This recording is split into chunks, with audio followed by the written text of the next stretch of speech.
Back here for game number 2 of this doubleheader. Top of the first inning today, brought to you by Ohio Health. Back here in Xenia, Grady's Field. Beautiful day for baseball. Tim Hanna alongside Sedric Granger. Copperheads got the win in the resumed, shortened game from a couple of weeks ago. Got the 4-2 victory behind the arm of Matt Gilkey. Came in, took care of business for the Copperheads, but we got another game here today, Sedric. Yeah, it's going to be exciting. It'll be Trey Rucker leading it off, and let's see if the Copperheads can get 2 wins in one day.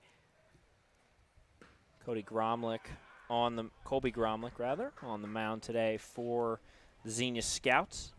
First pitch in there to Trey Rucker, 0 for 1. Tyler Haskins will be behind the dish. Matt Early, Nate Self on the corners of the infield. Tommy Rover, Kyle Wu.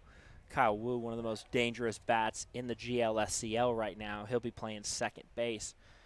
Maxon Polid, Jared Eason, and Ross Smith in the outfield. Play is made by Matt Early at first base, so that's one quick out for Trey Rucker on the fly out to first. Colby Gromlich, the pitcher from Millersville, originally from Hamsburg, Pennsylvania. He's making his 4th appearance today, and he started in the game back on June 14th against the Copperheads. Pitched 5 innings, only allowed 2 earned runs, 3 runs total, 5 hits, 1 walk, and here's the big number, 6 strikeouts. And so far on this season, he does not have a single game where he's had under 6 strikeouts, Tim. Really dominant on the mound, able to work that strike zone as games go on. First pitch to Gunnar Aldrich in there for a ball. Second pitch right downtown for a strike. Evens the count at 1-1. Saw Trey Rucker lead things off for the Copperheads and hitting out of that leadoff spot once again. And Gunnar Aldrich down 1-2, hitting out of that number 2 spot. Yep, and the rest of the lineup, it'll be Bam Thomas batting 3rd, Kyle Ratliff batting 4th, Mason Adoni 5th, Ian Crump 6th, Maverick Stalling 7th, Sebastian Silva 8th, and it'll be rounded out by Carson Shepard. Carson Shepard chops over to 3rd. The throw from Nate Self in time for out number 2. Yeah, we saw Gunnar Aldrich have a little bit of success in the last game as he hit a triple already today in the game 1 of the doubleheader situation, and it was a beauty, but this time it seems like the scouts were able to figure him out. One thing I think that will be beneficial for both of these teams in this game, and I think we'll see a lot more offense, is the fact that both of these guys kind of got a little bit of a BP, we'll call it, able to get out there and get some live at bats. And first pitch in there, 0-2.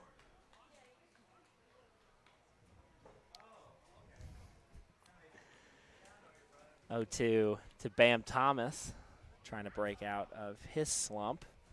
Doing a little bit better here in the last couple of days. 0 for 4 yesterday. He'll go down on strike. So that's 1, 2, 3 for the Copperheads here in the top of the first. When we return, we'll see the top of the Scouts lineup, Haskins, Wu, and Eaton. We're listening to Southern Ohio Copperheads baseball on YouTube.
Back here for the bottom of the second inning, give ourselves a chance to go through the defensive switches here in game number 2 for the Copperheads. Daniel Walter will get the start on the mound today. Sebastian Silva behind the dish. Bam Thomas and Mason Nadolny on the corners. Maverick Stallings and Carson Shepard holding down that middle of the infield.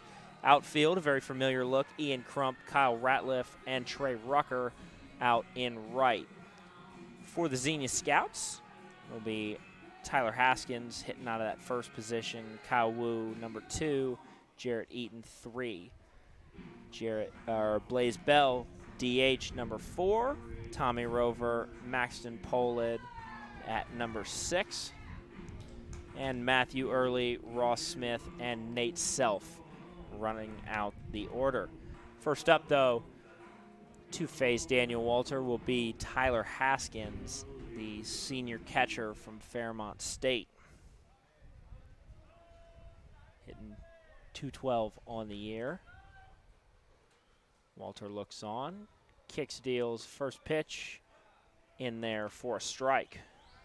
Daniel Walter, one of the better pitchers so far on this Copperhead staff. He only has made 1 appearance so far, but it was an absolutely terrific appearance as he pitched 5 innings, got 8 strikeouts. Yes, 8 strikeouts, 2 hits, and 4 walks against the Mariners.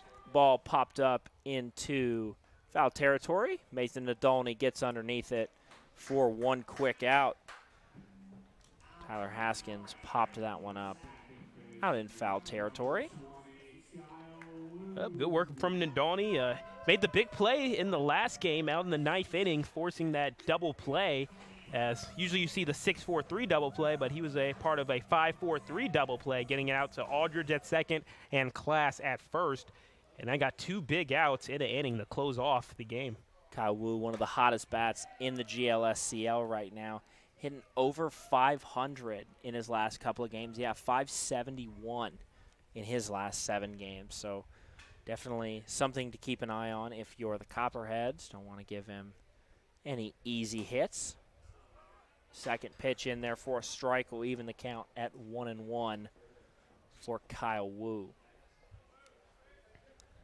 Crowd's starting to fill up here a little bit. Not sure if many people knew about that first game or maybe just chose to wait to come out for the second game, but we're starting to get a bit of a crowd here at Grady's Field, the Athletes in Action complex here in Xenia, Ohio. A couple of beautiful ballparks out here in this area. Got a youth park behind us and a softball field as well. 2-1 pitch to Kyle Wu on its way, and there's a shot out to right field. Trey Rucker not able to get underneath it in time, so that will be a single for Kyle Wu.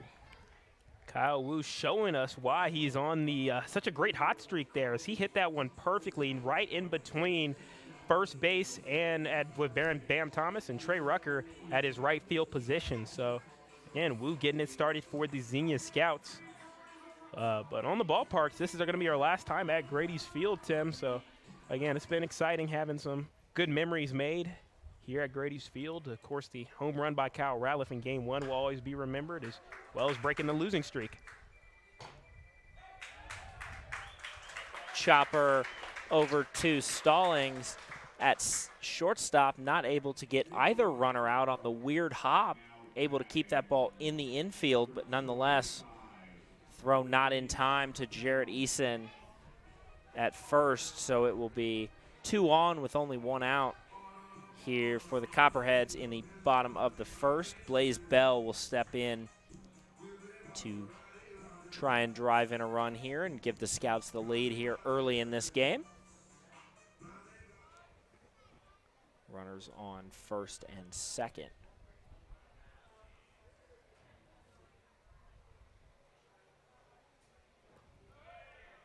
Sebastian Silva able to keep that one in front of him for ball number 1. Bam Thomas started to creep down that first base line like he was sensing maybe a bunt from Blaze Bell, but no swing on that. The 1-0 pitch is on its way.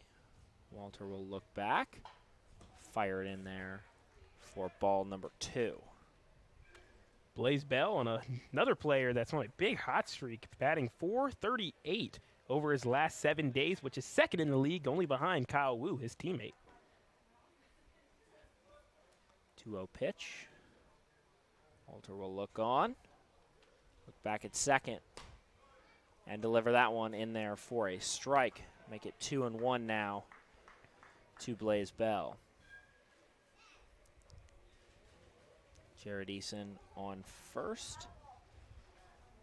Kyle Wu on second. 1 out. Here in the bottom of the first, Daniel Walter takes a look back. Kicks and deals. Chopper over to Nadolny, who misses it. Maverick Stallings able to get there for the backup, and that's another infield single for the Xenia Scouts, who now have the bases loaded here in the bottom of the first with only 1 out. Yeah, they're putting it in tough spots for the Copperheads to make plays. It should be routine, but again, these balls are being chopped, hit, and the Copperheads, they've had to play a lot of games on grass, especially against the Jazz, and now they have to get used to the way the ball bounces on the turf. So it'll be interesting to see how they adjust. It appears they'll score that one an error on Mason Nadolny. So Copperheads need to settle in here, try not to give up too many runs. Here's first pitch is in there to Tommy Rover for a ball. Only 1 out here. A ball in the infield. Could see a double play opportunity like we saw to end that first game. There's a pitch in there for a strike.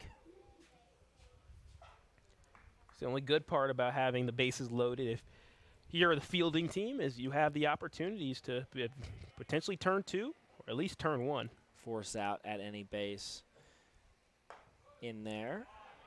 Second or third pitch in there for a ball, just missing that upper part of the zone of Tommy Rover. 2-1 is the count on Rover. Tommy Rover batting .286 on the year with 4 RBIs, so solid season for him. Chopper into the gap. 1 run will come across. 2 runs will come across on the RBI single from Tommy Rover, and the Scouts will take a 2-0 lead here early in the bottom of the first. Well, Tim, I was talking to the coaching staff of the Xenia Scouts, and when I asked them what was the reason for why they had a 6-game win streak earlier this season, they said it's because the bats have been getting hot. Well, so far throughout this first inning, the bats have been nothing short of fire for the Xenia Scouts. Scouts will take a 2-0 lead here with only 1 out in the bottom of the first. Tommy Rover will get credit for the RBI single. Maxon Polid now will step in with the runners on second and third. The 6th batter of the inning for the Xenia Scouts. Double steal potentially in order here to get rid of the force. Walter will take a look back at second, fire in there on that low inside part of the plate for ball number 1.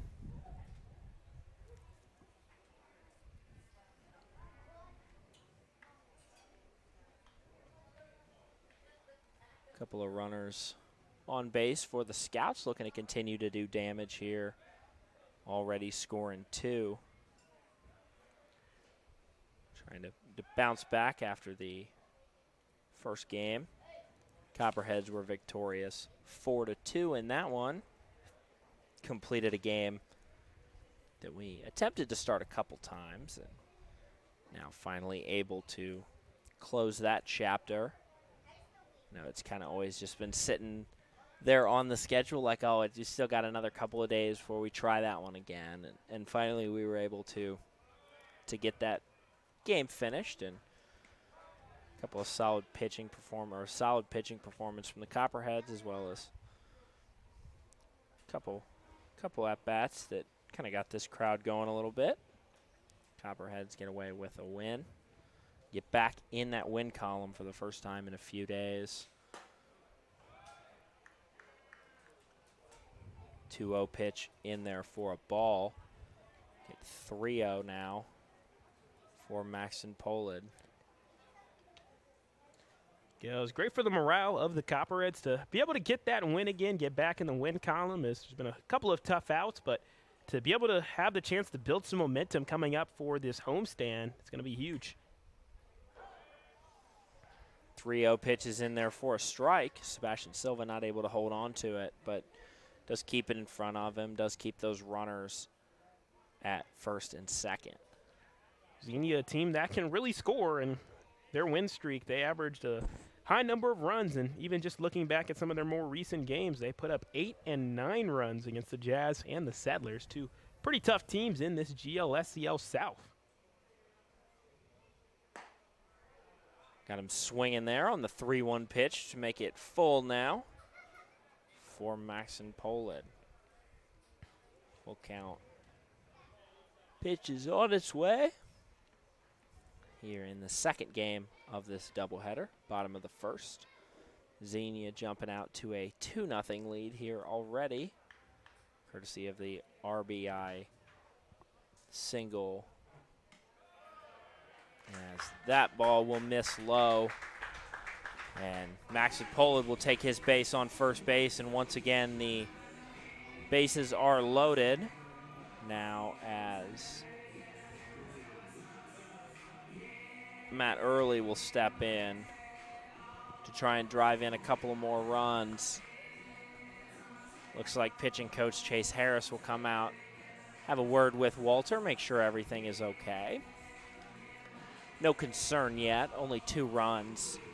And not looking too bad, delivering strikes, but scouts have been able to kind of find the gap, really, and take advantage of some of the holes in this defense. Yeah, they had some extra time to, for lack of better terms, scout out the Copperheads throughout that first game, and now they're pretty warmed up. We saw their bats come alive a little bit in game number 1, but they just weren't able to finish. If they would have had those 2 runs in this inning at the 9th inning, they would have been able to potentially force an overtime, but Copperheads were able to shut the door. But for Walter, we've seen pitchers like Sam Maudsley also have days where it started off a little bit tougher. They got into a little bit of a jam, but then after that they settled in and were able to pitch a few scoreless innings. And with a 7-inning game like this, a big start of 5 or 6 can be very essential, especially for keeping arms pretty healthy and fresh going into the homestand coming up this weekend.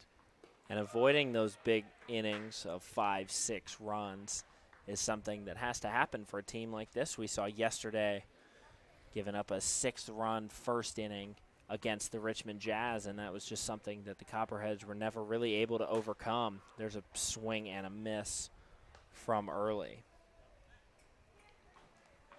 Matthew Early from Franklin College, and he's averaging at 195 for his batting average, and 6 RBIs driven in. Pretty high number there, one of the higher numbers on the team.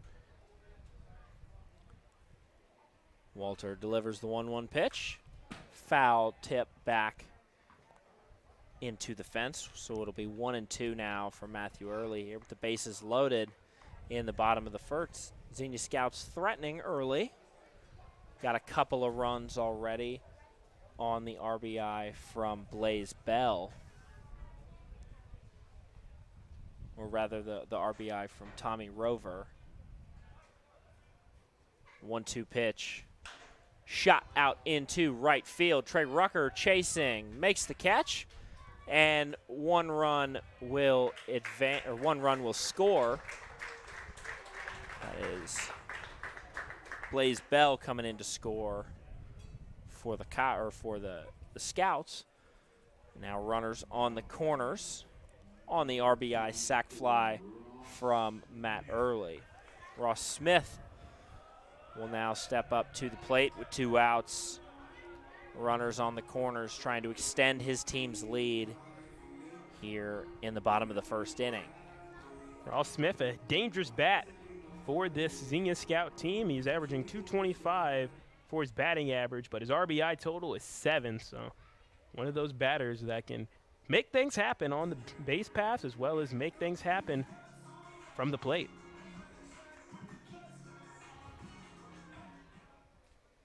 Daniel Walter will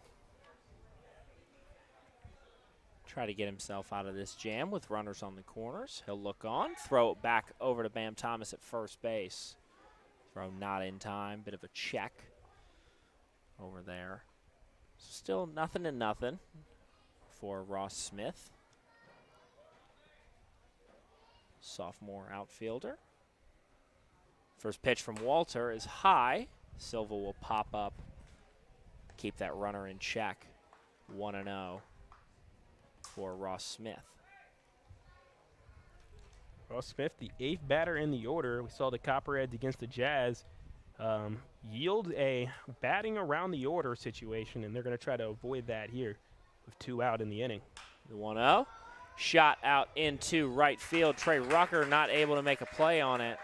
And another run will come across for the Scouts. Tommy Rover able to come home and score on the RBI single from Ross Smith. So it's now a 4-0 ball game here in the bottom of the first with 2 outs. Runners on first and second. Nate Self will be the 9th batter of this inning, and Copperheads looking to punch him out to, as you said, Sedric, avoid the batting around here just in this first inning. Only a 7-inning game today, as this is a makeup, or this is actually a regularly scheduled game, but due to the makeup from earlier, only a 7-inning game today. Yep, it'll be interesting that there's no run rule in play as well, so no matter what happens, it will go a full 7 innings. Nate Self, another one of those guys on a bit of a hot streak right now, hitting .438, as he'll chop that one foul to stay alive here at 0-2. Yep, one of the newer players on this squad. He's batting .438 over his last 7 days, and been on the team and only been batting over that last bit of span here. You see a couple of new additions really make big impacts. We see what Maverick Stallings and Daniel Walter have done for the Copperheads, who are currently in at pitcher and shortstop. Walter needs one more strike to work himself out of this jam, and unfortunately he will hit. He will hit Nate Self, and Self will march down to first base to once again load the bases as we bring back up the top of the order. Tyler Haskins will step back into the box again for the Xenia Scouts, who have a 4-0 lead with the bases loaded here in this one. Copperheads trying to avoid another big first inning, which ultimately led to their demise in yesterday's game against the Richmond Jazz. Yep, last time Haskins was up, he had a fly out. Looking for a similar result there as the first pitch is in there for a strike.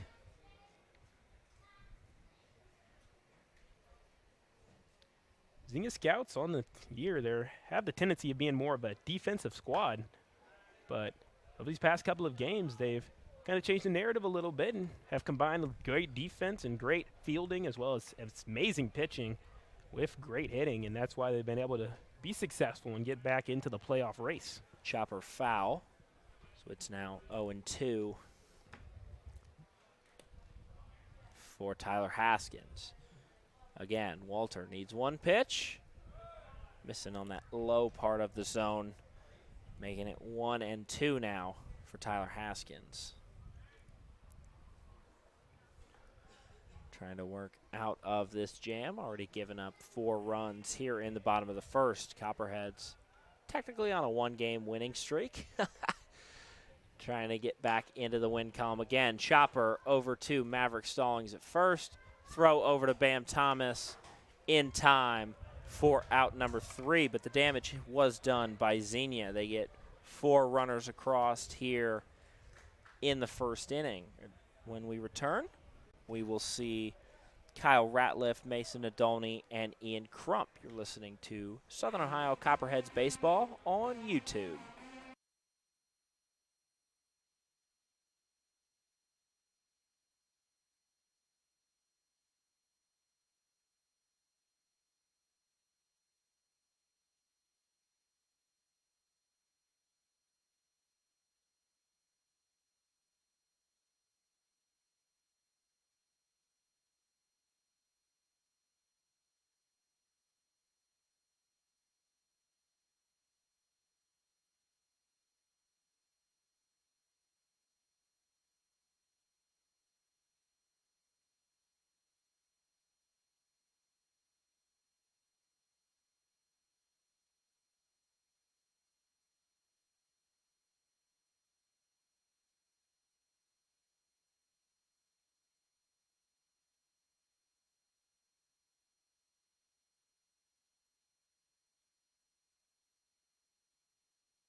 Back here in the top of the second inning. And Xenia, top of the second inning, is brought to you today by Jackie O's. For those Copperheads fans over the age of 21, highly recommend trying out the Homer's Hazy IPA. Pick one of those up at the ballpark. First pitch to Kyle Ratliff in that outside part of the plate. Ball number 1.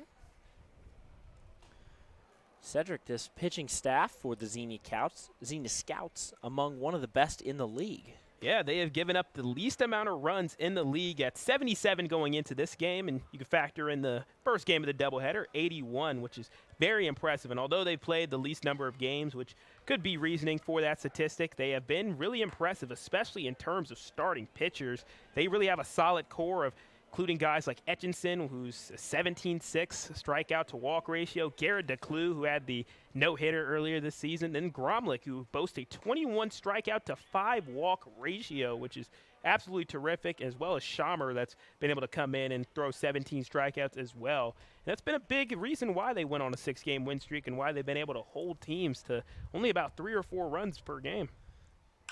Copperheads will need more than 3 or 4 in this one if they want to get the run. That ball is off the wall. Looks like it was going to be gone. Kyle Ratliff bangs that one off the center field wall and gets on with a leadoff double. Kyle Ratliff hits pretty well in this ballpark.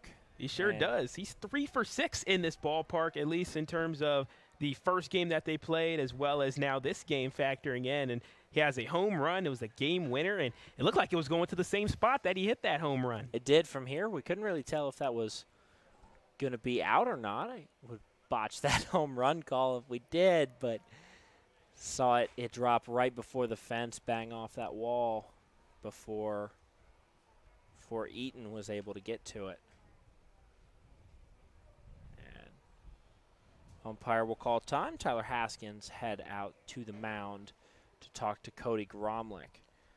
For the Copperheads, we saw yesterday, Coach, one of his critiques of the team was that they came out flat, and after having a 2-day break, he obviously wanted them to come out swinging a little bit more, and it looked like they were off on their way to another start like that through the first inning, but the second inning, it seems like at least got something going. And Kyle Ratliff is the one to be the flint and steel to start the fire. First pitch to Nadolny. Chopped down that first base line. Early able to make the play at first, but Kyle Ratliff will move up to third base. And Nadolny will go down for out number 1. But now, as Ian Crump steps in, first run of the day for the Copperheads is standing there at third base. Cedric, one of the things we talked about over these last couple of games is not leaving so many guys on base, wasted opportunities on offense. Yeah, they cannot afford it. We saw it earlier where, fortunately, it didn't come back to bite them, but Gunnar Aldridge was on third with no outs, and that should have been a situation where the Copperheads, even if it was just a sacrifice fly, anything in the outfield would have scored Aldridge, and they weren't able to do so. And fortunately, the pitching of Gilkey really came there to back up the bats and made sure they still won after not scoring any runs through the final 4 innings. But still, the Copperheads need to be able to find ways to drive way home and drive runners home, rather. Another ball hit back behind us here on the concourse area, Grady's Field. So 0-2 now for Ian Crump. Gromlich will look over to third, deliver. Chopper back over to Gromlich, who's now playing some games with Kyle Ratliff. And Ratliff gets caught in the pickle there for out number 2. That's unfortunate for the Copperheads. We've seen that happen a few times. It was Trey Rucker who got caught there in the Hamilton Joes game. Now we see Kyle Ratliff here in the Xenia Scouts game. And if you're on third, and again, with how many players have been left on third, you feel like you got to take advantage of any opportunity where a ball is hit. And for the Copperheads, missed opportunity to get on the board. Colby Gromlich did a good job holding that ball until very last second. And then getting it to Tyler Haskins, who ultimately made the tag for the out. Strike number 1 in there for Maverick Stallings. Stallings not part of the last game, as he technically was not on the team when that first game was started, so had to sit out of that one, but now back into the lineup for this one. And Copperheads need him to get going as well if they'd like to get a run here. The 0-1 chopped over to third. Nate Self fired over to first base, the 5-3 ground out. So the Copperheads leave one on here in the top of the second. And when we head to the bottom of the second, we'll see Kyle Wu, Jarrett Eaton, and Blaze Bell. You're listening to Southern Ohio Copperheads Baseball on YouTube.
Back here in the bottom of the second, and we'll take a look at the GLSCL South standings coming into today's game. So these do not reflect, obviously, the win for the Copperheads, but Hamilton able to create a bit of separation up at the top of the division at 13-7, pull 2.5 games ahead of the Licking County Settlers, and then there's an absolute dogfight there in that middle of the pack. So if the Copperheads can, you know, reel a couple of wins together, get back to closer to, you know, maybe 3-4 games out from that divisional lead, give themselves a chance come postseason time. Well, Copperheads are based off of Snake, and what do snakes do? They strike. And we'll see if the Copperheads can be able to go on a little bit of a win streak and get back in the mix. And we saw every team in this division is capable of competing, and we've seen the Copperheads be in that second place spot in the league before. So we'll see if they can be able to work their way out of it. But, again, this will be a tough one here, down by 4 early. Kyle Wu sends the 1-1 out into foul territory as that one kind of danced on that line down the first baseline. So it'll be 1-2 when we resume for Kyle Wu. Already got a hit and scored in this game already. One of those 4 runs to come across, the first actually of those 4 runs to come across the plate in this one. Yeah, making a late case for himself to be an all-star. Walter kicks, deals, swing and a miss, drop third. Silva will pick it up, fire down to Bam Thomas at first base for out number 1. Bit of a sigh of relief there to get one of the hottest bats on this team down on strikes, kind of allow Walter to settle back into this game a little bit. Yeah, I feel like he will, of course. We saw him get into a little bit of trouble in the opening innings, but this is a good chance to be able to bounce back and put together a good performance. With a deficit of 4, it's not great to have a deficit of 4, but I feel that's more workable. If you give up 6 or give up 7, that's when it's almost game over immediately. First pitch to Eaton in there for a strike. And Walter kicks and deals the 0-1 in there for a ball. So it'll be 1-1. Jared Eaton reached on a walk, for a single rather, in the first. Did he go? He did. So 1-2 for Jared Eaton. Copperheads trying to get back on a roll a little bit here. Got the win in that first game. Second pitch for a ball. 2-2 count to Jared Eaton. And we're seeing Daniel Walter. I think he's trying to throw in a little bit of those breaking balls there. So see if he can get that last little bit of break that he needs to get a couple of strikes. Swing and a miss. Another drop third. Silva down to first base. That's another strikeout for Daniel Walter. Make it 2 straight. And now Blaze Bell, the guy that knocked in those first 2 runs, will step back up to the plate, trying to start things for the Xenia Scouts here in the bottom of the second. Scouts hold a 4-0 lead here in the bottom of the second. And looking to add to it here. First pitch, low and outside for ball number 1.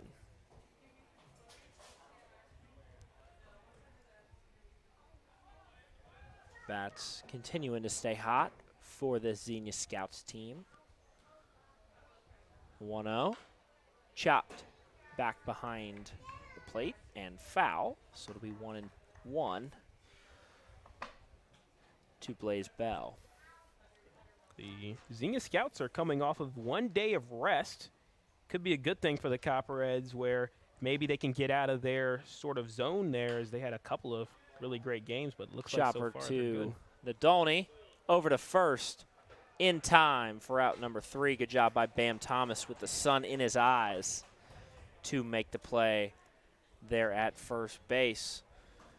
So the Scouts go 1-2-3, couple of strikeouts from Daniel Walter. When we return, it'll be Sebastian Silva, Carson Shepard, then the top of the order with Trey Rucker. You're listening to Southern Ohio Copperheads Baseball on YouTube.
Here for the top of the 3rd inning. Top of the 3rd inning brought to you today by OUCU Financial, where you belong. Sebastian Silva getting things started for the Copperheads here in the top of the 3rd inning. It'll be Silva, Shepard, and then back to the top of the order with Trey Rucker. First pitch in there for a ball. Second pitch, missing that outside part of the plate for ball number 2. Silva 0 for 1 yesterday against the Jazz and 0 for 4 on the season against the Scouts. So looking for his first hit against the Scouts. 3-0 is the count. We'll see if he's able to get on base here. 3-0 pitch. Just hitting that outside part of the plate for strike number 1. Still in a hitter's count at 3-1 with no outs. Copperheads would like to get things going as they currently trail 4-0 in the top of the third. 3-1 pitch is fouled back. So it will be full for Sebastian Silva. Sebastian Silva's been excellent as a catcher, and then trying to get the offensive side of the game to match here is a singular hit on the year, and looking for another one here.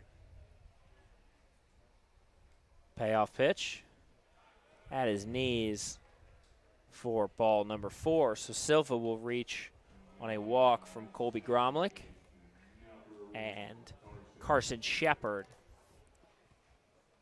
will now step up to the plate. Shepard hitting .290 on the year. Went over 3, but was hit by a pitch yesterday against the Jazz. Able to get on base. Yep, it's rare to see Gromlich throw or walk somebody, as he only has 5 of them coming into this game. So this pitching staff of Xenia is known for getting a lot of strikeouts. Chopper over to Kyle Wu at second. He's not able to hold on. The throw in time is not in time.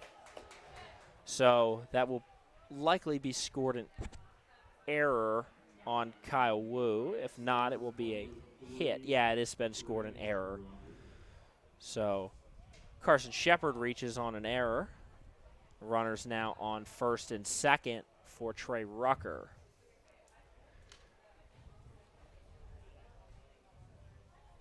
Trey Rucker flew out in the first inning. And now back here in the top of the third. Trey Rucker sends that one out to right field. Ross Smith makes the grab, and the runners will hold on. So first pitch swinging from Trey Rucker. He'll go down on a fly out to the right fielder. Now up, the designated hitter, Gunnar Aldrich, the Michigan State man. Had that big triple in the first game, ended up being left on third base, not able to get back around. See what he can do here with 2 on, only 1 out. Gromlich, first pitch, chopped back behind the dish. So 0 for 1 for Gunnar Aldrich.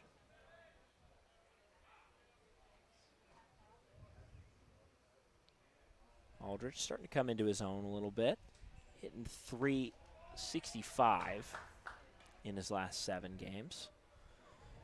Another strike in there. Started off the year a little bit slower, but has been hot recently and starting to get back towards average, towards the team average rather, and filling in that designated hitter spot. The scoop from Matt Early is in time to get Gunnar Aldrich, but the runners do advance to second and third here with 2 outs. So Copperheads will need to put a ball in play here, and the man to do that will be Ashton Thomas. Hard hit ball out into the outfield like we know Thomas is able to do. Will score a couple of runners here. Yeah, Copperheads need it so far throughout this doubleheader. Although they got a win in the first game, they have not scored a single run yet and have had a couple of frustrating situations at third. So Bam Thomas will try to change the narrative here a little bit and drive some runners home. The Copperheads are struggling to get those RBIs, especially over these last couple of games. They've had times where the errors and well-timed pass balls and wild pitches have helped them out, but in terms of driving in their own runners, it doesn't happen as often.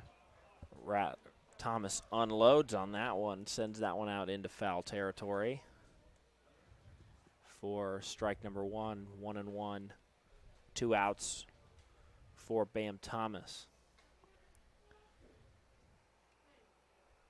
Yeah, a trend that we'd like to not see continue, especially if this team does want to get back to those winning ways, is runners left on base, it kind of halts the momentum, too, that the team has. You see a couple of guys get on, and then all of a sudden you're walking back to the dugout with them. That one swung on and missed, so now 1-2 for Bam Thomas. The 1-2 pitch in the dirt. Good eye by Thomas to let that one go. Now makes it 2-2. Bam Thomas, a real patient guy when it comes to his at-bats, and really waits for a good pitch that he likes whenever he's out there. Gromlich looks back, checks the runners. The 2-2 pitch. Chopped foul back behind the plate. Might have brushed the umpire. I'll kind of walk that one off. Hope everybody's okay down there. And it looks like Haskins will go out to the mound to talk with Gromlich just to make sure that they're on the same page for this 2-2 pitch. Trying to get the dangerous bat of Bam Thomas out, work himself out of this jam. Here with a couple of guys on, down 4 runs. Yeah, Copperheads looking for home run number 10. They're sitting right there on the precipice of it with 9 as a team. Bam Thomas, one of those players that has had a home run this year, and another one would be really good timing for this Copperhead squad that needs something.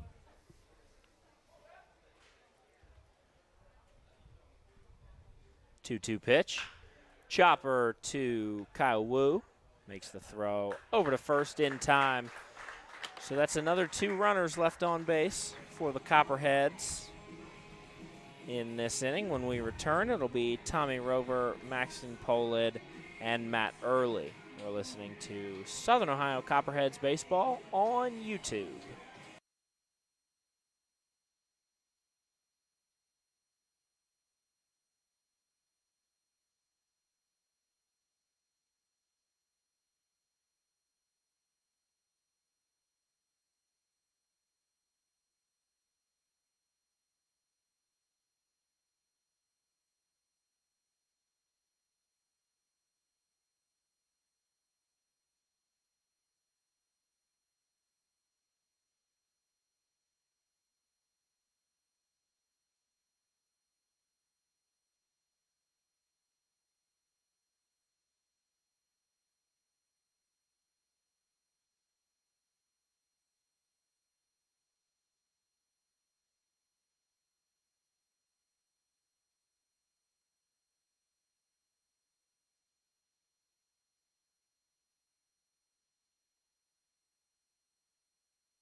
Back here in the bottom of the 3rd inning, first one to get a crack at it will be Tommy Rover. Tommy Rover scored and had a single in that big first inning for the Xenia Scouts.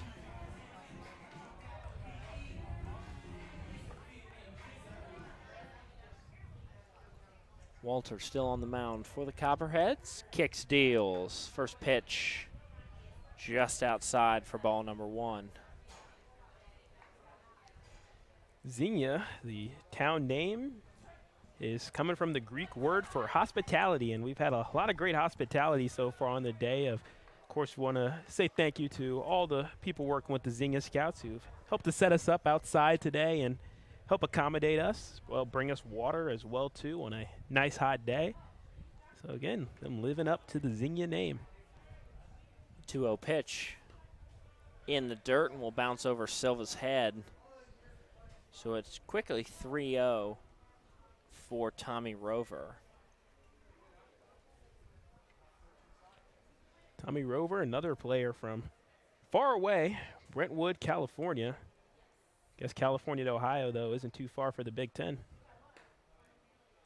First pitch in there for a strike.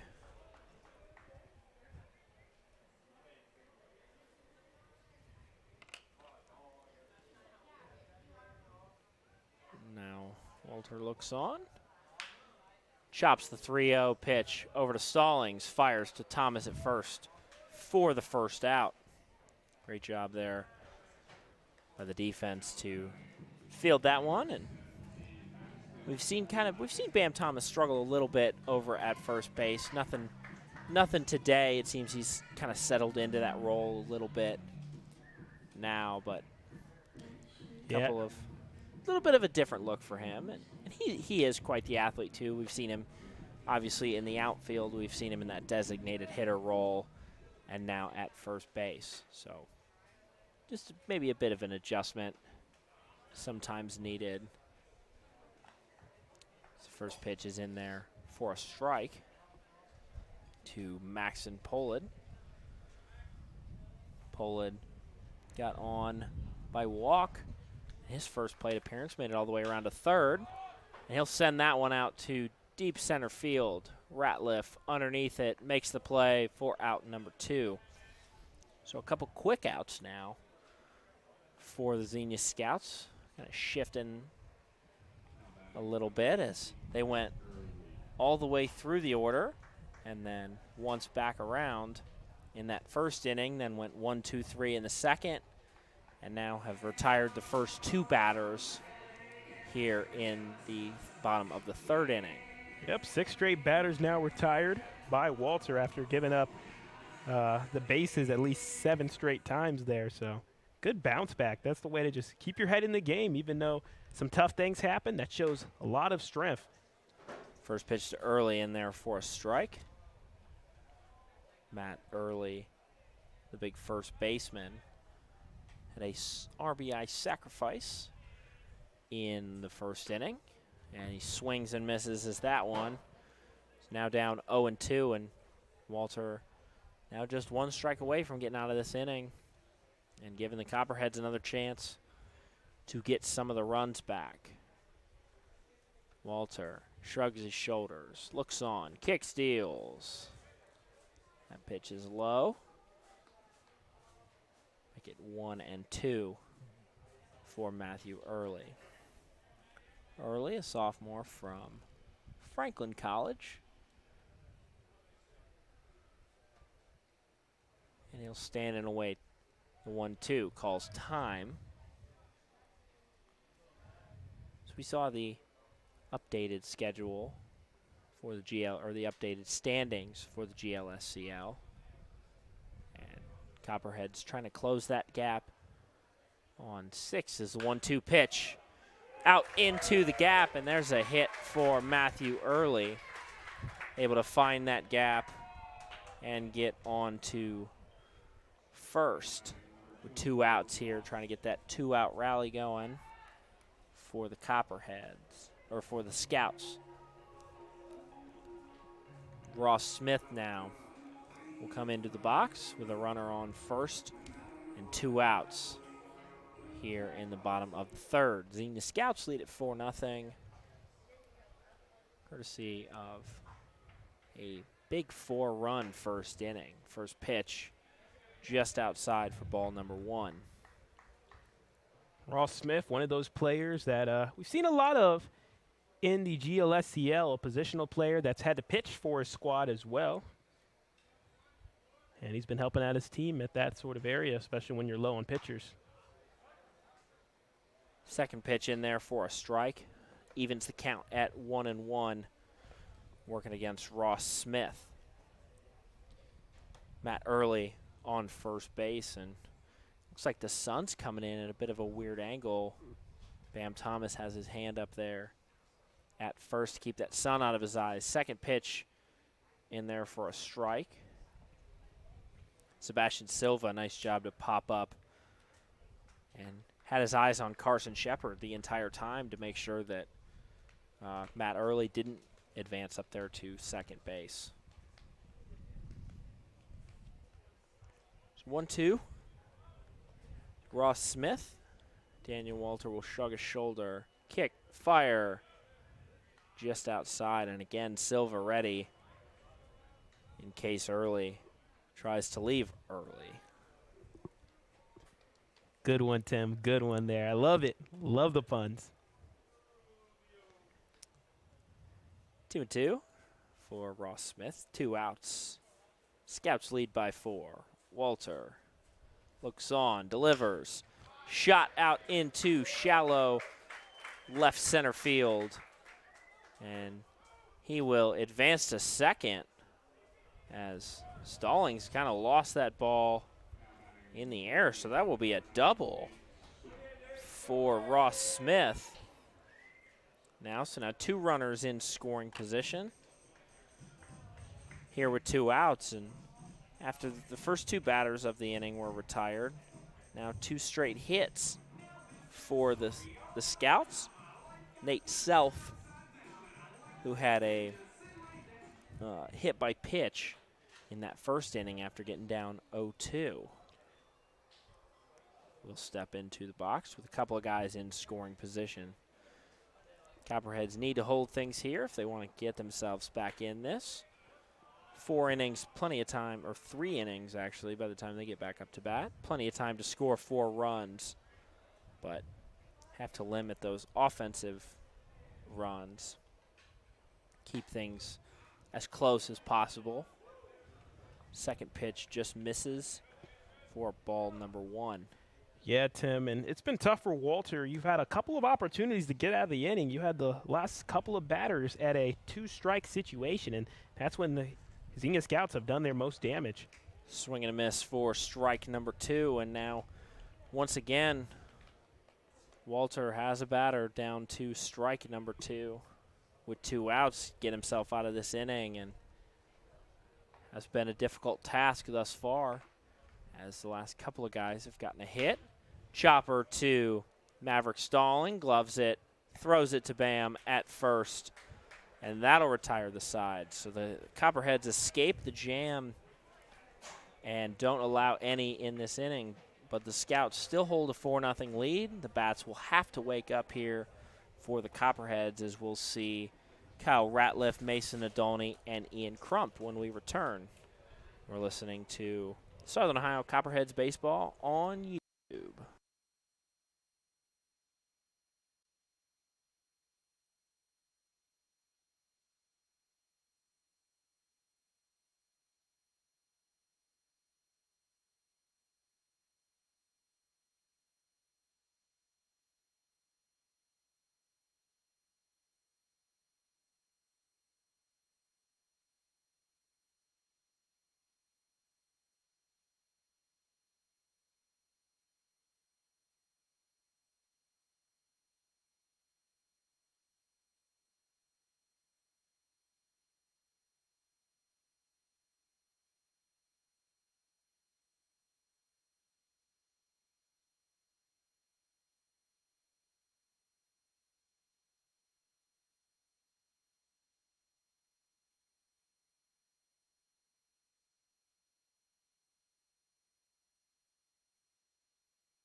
Top of the fourth inning brought to you today by Ohio Health. The first pitch to Kyle Ratliff in there for a ball. I'd like to give a shout out to my mother. She came out to the game today in Xenia. Just left us a pizza. Thanks, Mom. Supporting the Copperheads while we're on the road. 1-1 pitch to Kyle Ratliff. Yep. So we can give a shout out to all the mothers as well, helping to support their sons out here on the baseball field. Always love seeing it. Also supporting sons out in the broadcast booth as well. Always.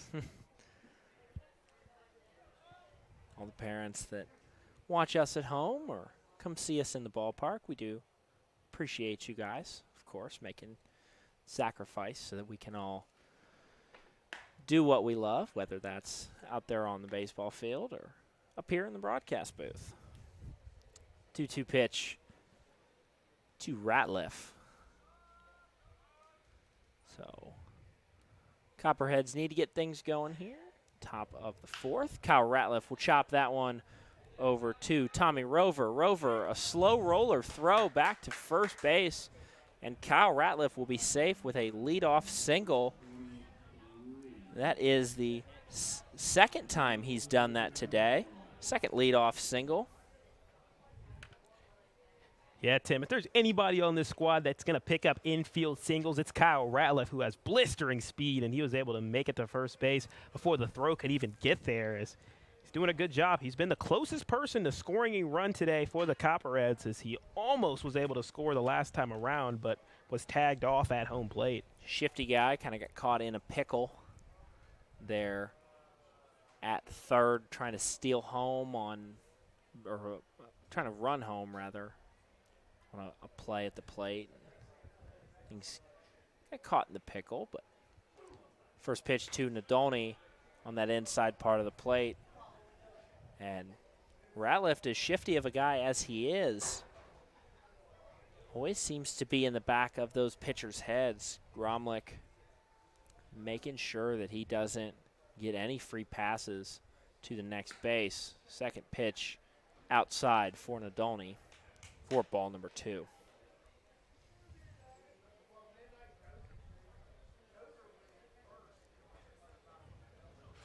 So 2-0.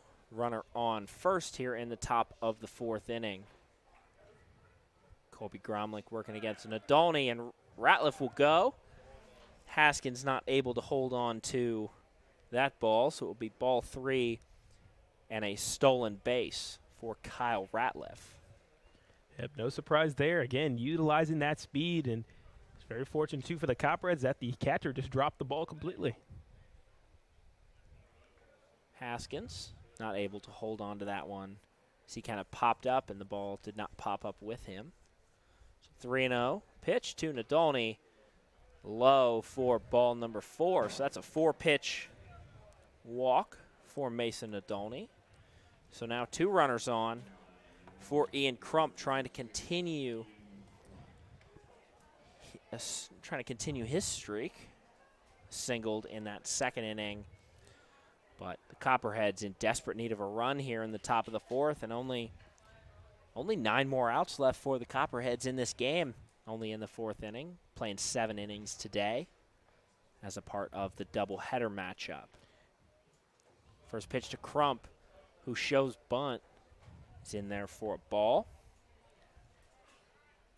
Tim, that's the tough thing about playing shorter games, especially when you're going against a team with a bunch of ace starting pitchers. It really works to their advantage. You want to get to the bullpen when you're playing against squads like this, where they may not have as much depth there and not have those guys that are going to be closers in the same way that the Copperheads have. But when you're playing a shorter game, they can really just depend on their starting guy. And when they have starting pitchers that are dominant like they do with Gromlich and DeClue and all of those sort of guys, it makes it very difficult to be able to get anything on these guys. But exactly, in this situation where Gromlich might be used to going 6, maybe even sometimes 7 innings in a start, and you're only playing 7 innings. That definitely works to the advantage of the pitcher, as he's a guy that's comfortable going a complete game.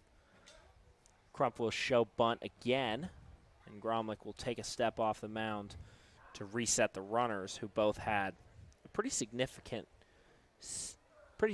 lead off. Mason Adolny over there at first.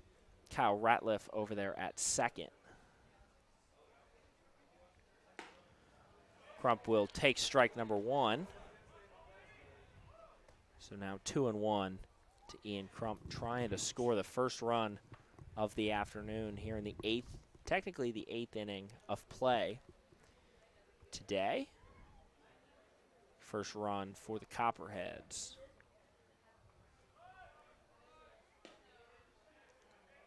Ball is low, so 3-1 count to Ian Crump. And now we'll maybe be a little bit more defensive here in a hitter's, or offensive rather, in a hitter's count at 3-1 with a couple of guys on. Yeah, it looks like there's a lot of space out in left field as you have the shortstop covering second. It's kind of an interesting shift here.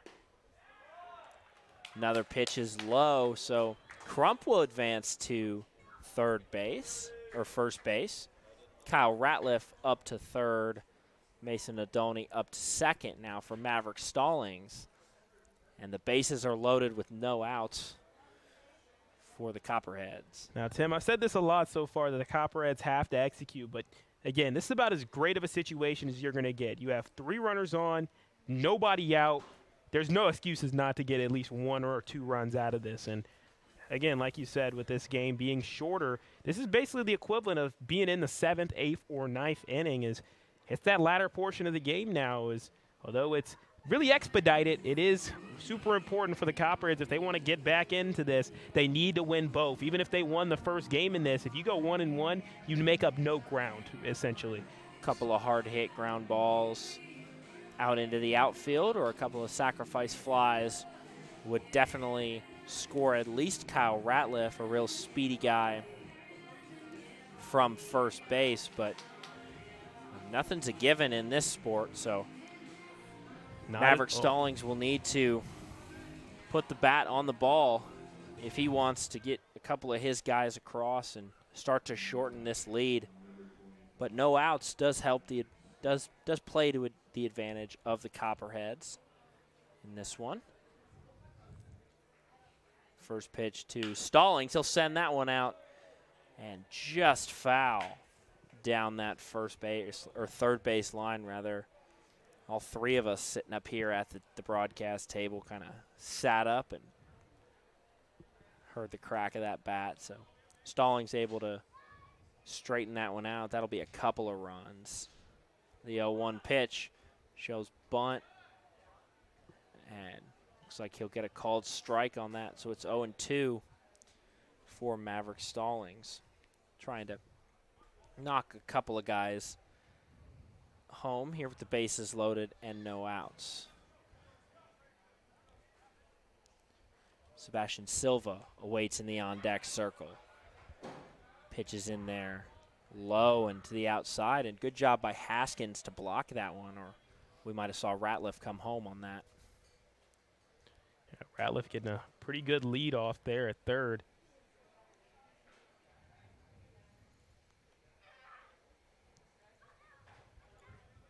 And the action will resume. The 1-2. Shot out into the gap. 1 run will come across.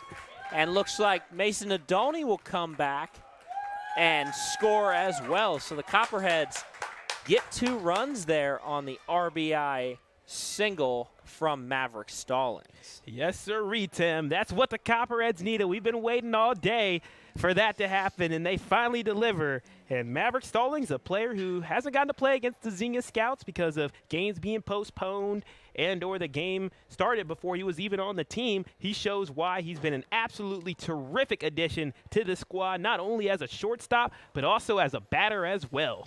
Sebastian Silva now looking to get going.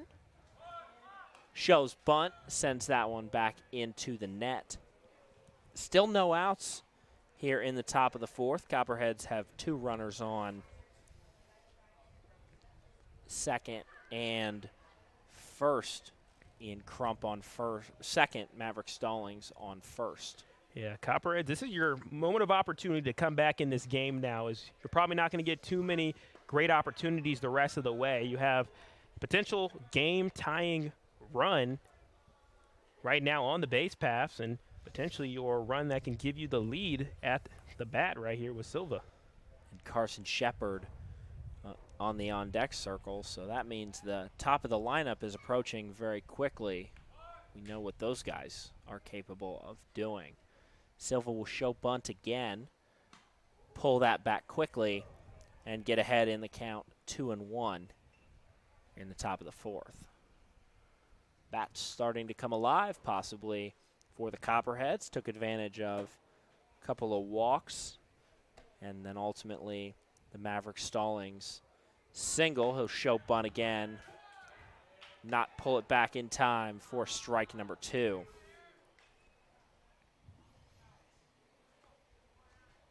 Kyle Ratliff and Mason Nadolny able to score on that Maverick Stallings RBI single. No outs here in the top of the fourth. Gromlich delivers the 2-2, and there's a shot out to center field. Jared Eaton makes the play, but the runner will advance. That's Ian Crump advancing to third on the RBI sacrifice, or on the sacrifice, no RBI. My apologies. Good job by the Copperheads, too. Ian Crump, he really ran fast. As again, the center fielder was going to make a great throw there as Jared Eaton had an impressive arm getting at the third base, but Crump was so fast he got there before the throw could even be within 20 feet. It did, yeah. Jared Eaton has a nice arm out there. A really good throw over to Self at first, or at third, excuse me. But Ian Crump got a nice enough jump on that ball on the tag. Throw back over to first. Not in time as Stallings will dive back in. Carson Shepard in the box now. Trey Rucker awaiting in the on-deck circle. Runners on the corners with only one out. Copperheads only trail by 2. There's a nice bunt from Carson Shepard. The hesitation and the throw not in time. Matt Early not able to hold on to that, so Ian Crump scores.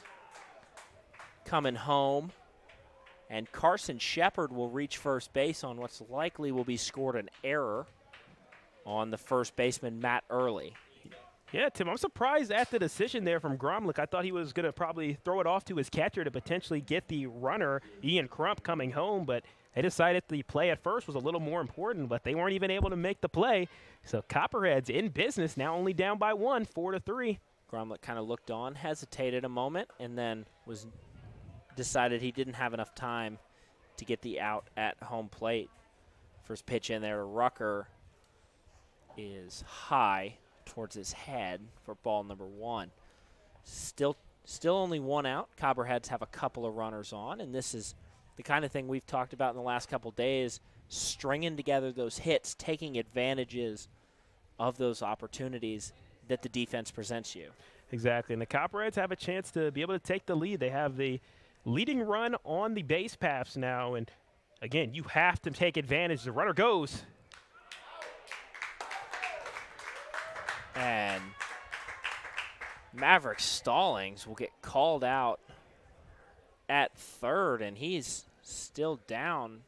Might have got hit in the head or something. I'm not quite sure on that. That was close play at the plate. It is. Looks like he's okay. I think maybe he's frustrated that got caught stealing, but it doesn't look like it wasn't a soft landing by any means. Will get called for out number 2, and that's a tough break for the Copperheads, who kind of had something going here. Kind of halted that momentum for sure. Trey Rucker will march down to first on the walk, so another runner on, and looks like we will have a pitching change here for the Xenia Scouts. So we'll take a short break, and when we return, we will finish off the top of the fourth. Gunnar Aldrich will be the first to bat for the Copperheads. You're listening to Southern Ohio Copperheads Baseball on YouTube.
Back here in the top of the fourth inning, new pitcher for the Xenia Scouts, the ace, Garrett DeClue. Threw a no-hitter earlier this year against the Richmond Jazz in a 7-0 win. He'll be working against Gunnar Aldrich. Here, 1-0 count. 1-0 pitch. The low for ball number 2. Copperheads got 2 on, 2 out.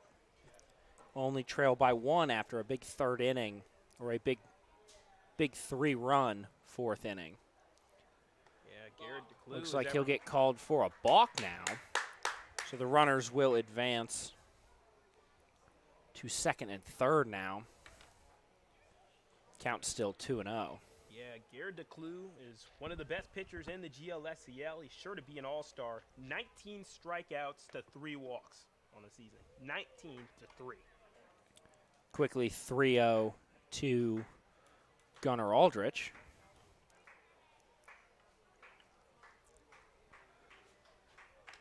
And the 3-0 pitch from DeClue in there for a strike. Able to settle back in there.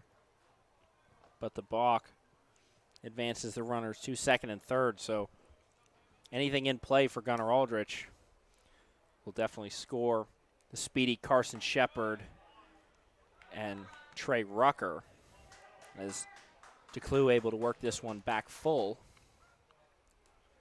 3-2, 2 outs here in the top of the fourth. 2 runners on. Copperheads trail by 1. DeClue, stand on, delivers the 3-2. It is low, and Gunnar Aldrich will march down to first base and reload the bases now. Again here for the Copperheads, as they are just 1 batter away from batting around here in the fourth inning. Bam Thomas will be the one to do it. Here with the bases loaded and 2 outs. Working against Garrett DeClue. DeClue delivers first pitch. There's a shot out to Kyle Wu throw over to Matt early in time. So the Copperheads leave them loaded, but are able to get 3 runs back here in the top of the 4th. Shorten that lead of the Xenia Scouts down to just 1. When we return, it'll be the top of the order for the Xenia Scouts. Tyler Haskins, Kyle Wu, and Jarrett Eaton. You're listening to Southern Ohio Copperheads Baseball on YouTube.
Back here for the bottom of the 4th inning. Bottom of the 4th inning has the Xenia Scouts up 4-3. Copperheads got 3 runs back in the top of the 4th. Trying to keep it that way is Daniel Walter on the mound. First pitch strike to the catcher, Tyler Haskins.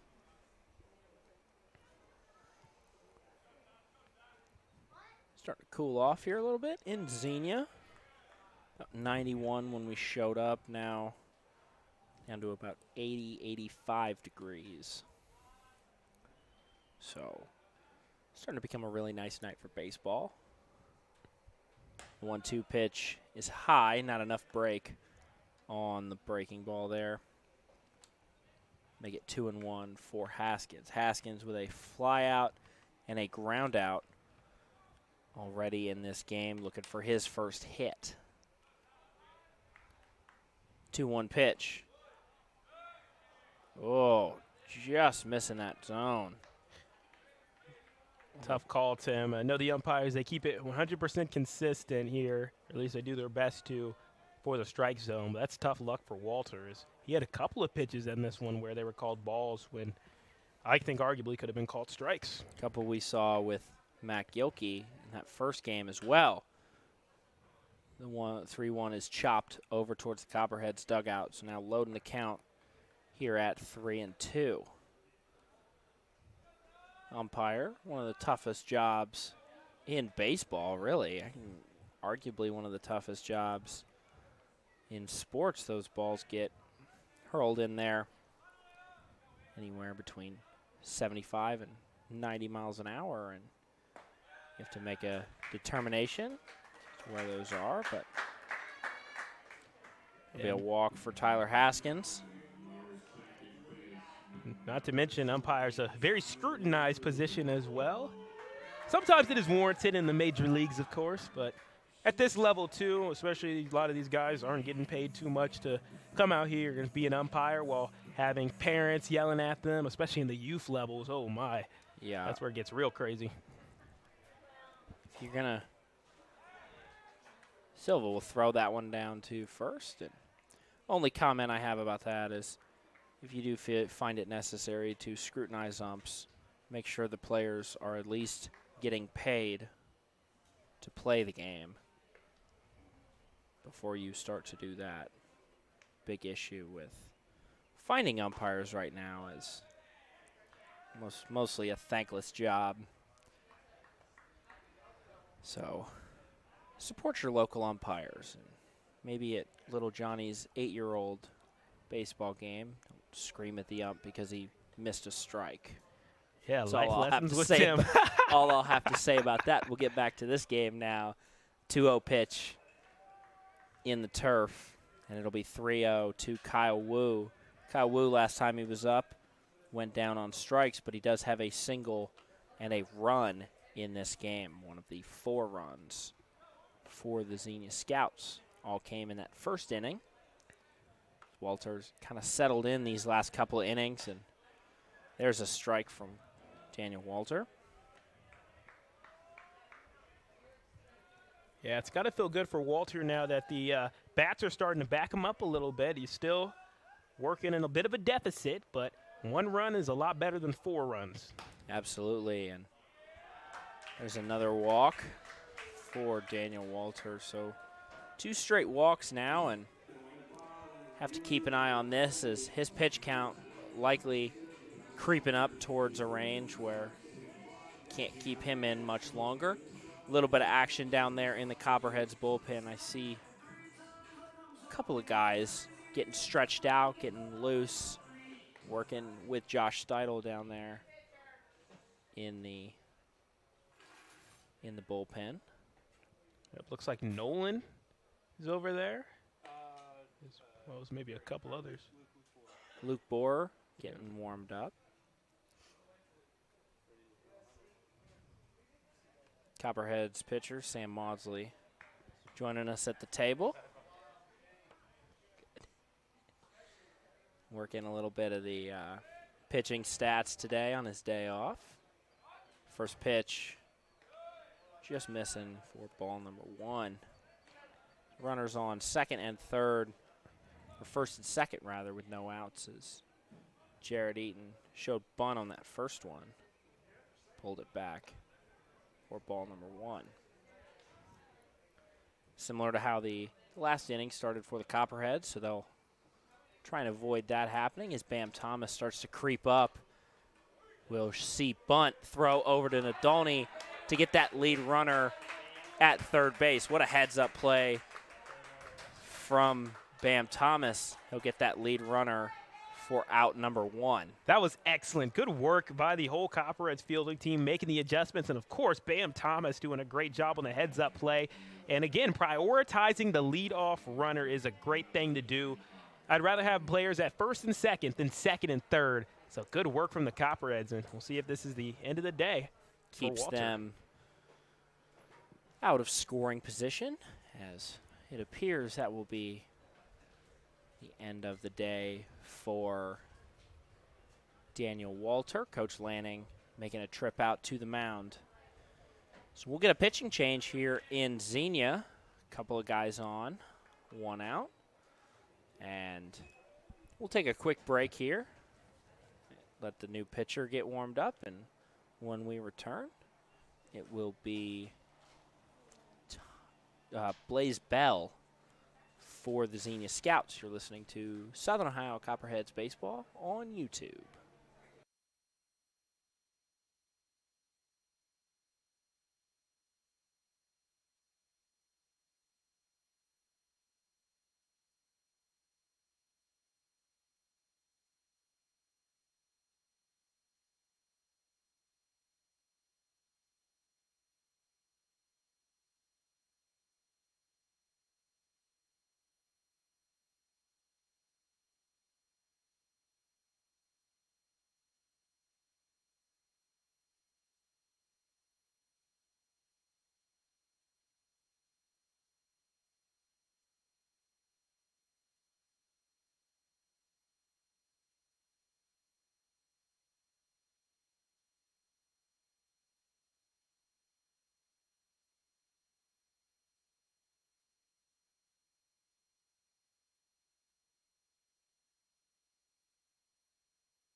back to the action here in the bottom of the fourth. New pitcher for the Southern Ohio Copperheads, Luke Borer, the Ohio University sophomore right-hander.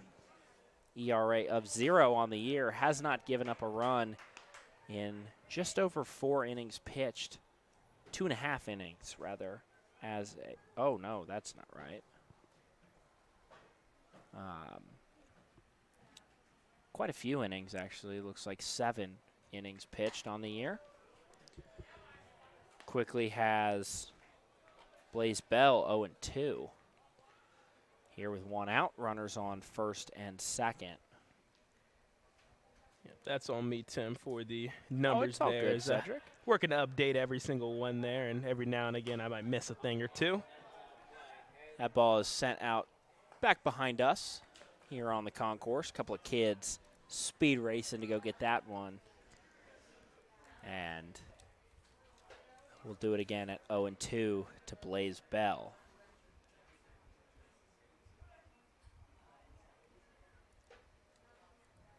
The 0-2, shot to Nadolny, not able to glove that one. And Stallings not able to make a play on that one either. So that's missed opportunity for the Copperheads as all 3 runners will advance. So the bases are loaded now for Tommy Rovers. Tommy Rovers reached on a single in the first inning and grounded out in the 3rd inning. Borer kicks and deals. Shot out into right field. 1 run will come across. The next run will hold off at first base. So first run allowed of the year for Luke Borer. Or actually a second time now. He had the game against the Settlers where he had to come in where it was just a rough out for the whole squad, especially through the first couple of innings before they started to rally. Gave up 4 runs in that game, but that his first 3 games, he gave up nothing. And he's one of the guys that came in to close the game alongside Jared Oakes in that win back on June 14th against the Scouts here at Grady Field. Swing and a miss for strike number 1. One thing I remember about that game, June 14th game, was when Josh Robinson got the opportunity to pitch in front of his hometown crowd. Josh Robinson grew up about 20 minutes down the road in Jamestown.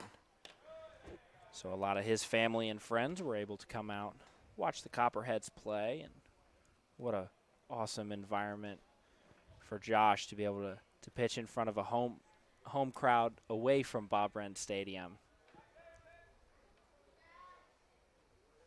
Yeah, it was hard to not smile, of course, at Josh Robinson. I remember him on the bus talking about how, hey, I'm going to be playing really close to my hometown. Grew up in Jamestown, not too far away from Xenia. And I'm like, oh, that's exciting. And then we see every time Robinson pitched, he got a massive standing ovation from his friends and his family that showed up to support him. So it's always lovely to see. It made it feel like a home game for the Copperheads here at Grady's Field. It was a hot day that day, and not a ton of fans in the crowd, most of them being Josh Robinson fans. So that was nice too.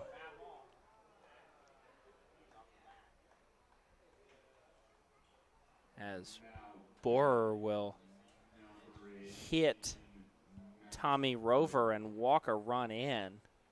Tough break again for the Copperheads. One went off the elbow guard of Tommy Rover and kind of sounded like it might have hit off the bat, but oh, rather that was Maxon Polid that got hit by the pitch. So Matt Early will now step up with 2 scored this inning. Bases still loaded, only 1 out. Borer fire, send that one back behind canopy here for strike number 1.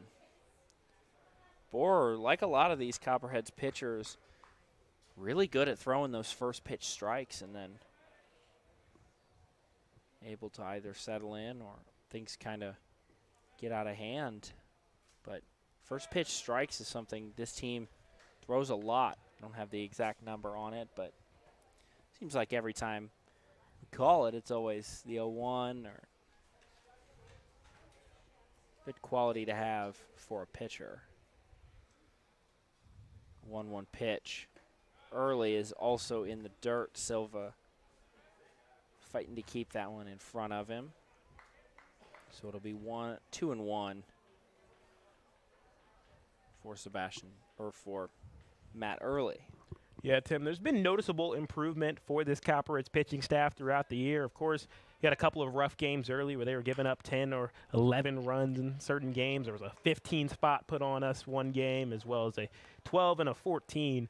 But in general, I feel like they've really improved throughout the year, and that's what this league is really all about at the end of the day, Tim, is each of these individual players want to continue towards their dream, whether they want to be an elite college player or whether they want to get drafted by the major leagues, which many players in the GLSCL are, and to have that opportunity would be great. Rung him up for strike number 3. So now 2 outs. As Borer with a nice recovery there after hitting Pollitt. Able to get Early striking out looking, and Ross Smith come to the plate now. Ross Smith today had a single and a double. Left on base both times. First pitch, shot to Maverick Stallings, who will take it, step on second, and that's the inning. But the Scouts do some damage, extend their lead by 2, and now lead 6-3 going into the top of the 5th. Copperheads starting to run out of time. We're only playing 7 innings tonight due to the doubleheader. When we return, it will be Kyle Ratliff, Mason Nadolny, and Ian Crump. You're listening to Southern Ohio Copperheads Baseball on YouTube.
Top of the 5th action today brought to you by Jackie O's Brewery. Copperheads fans over the age of 21 highly encourage you to get out and try that Homer's Hazy IPA. First pitch to Kyle Ratliff, in there for a ball.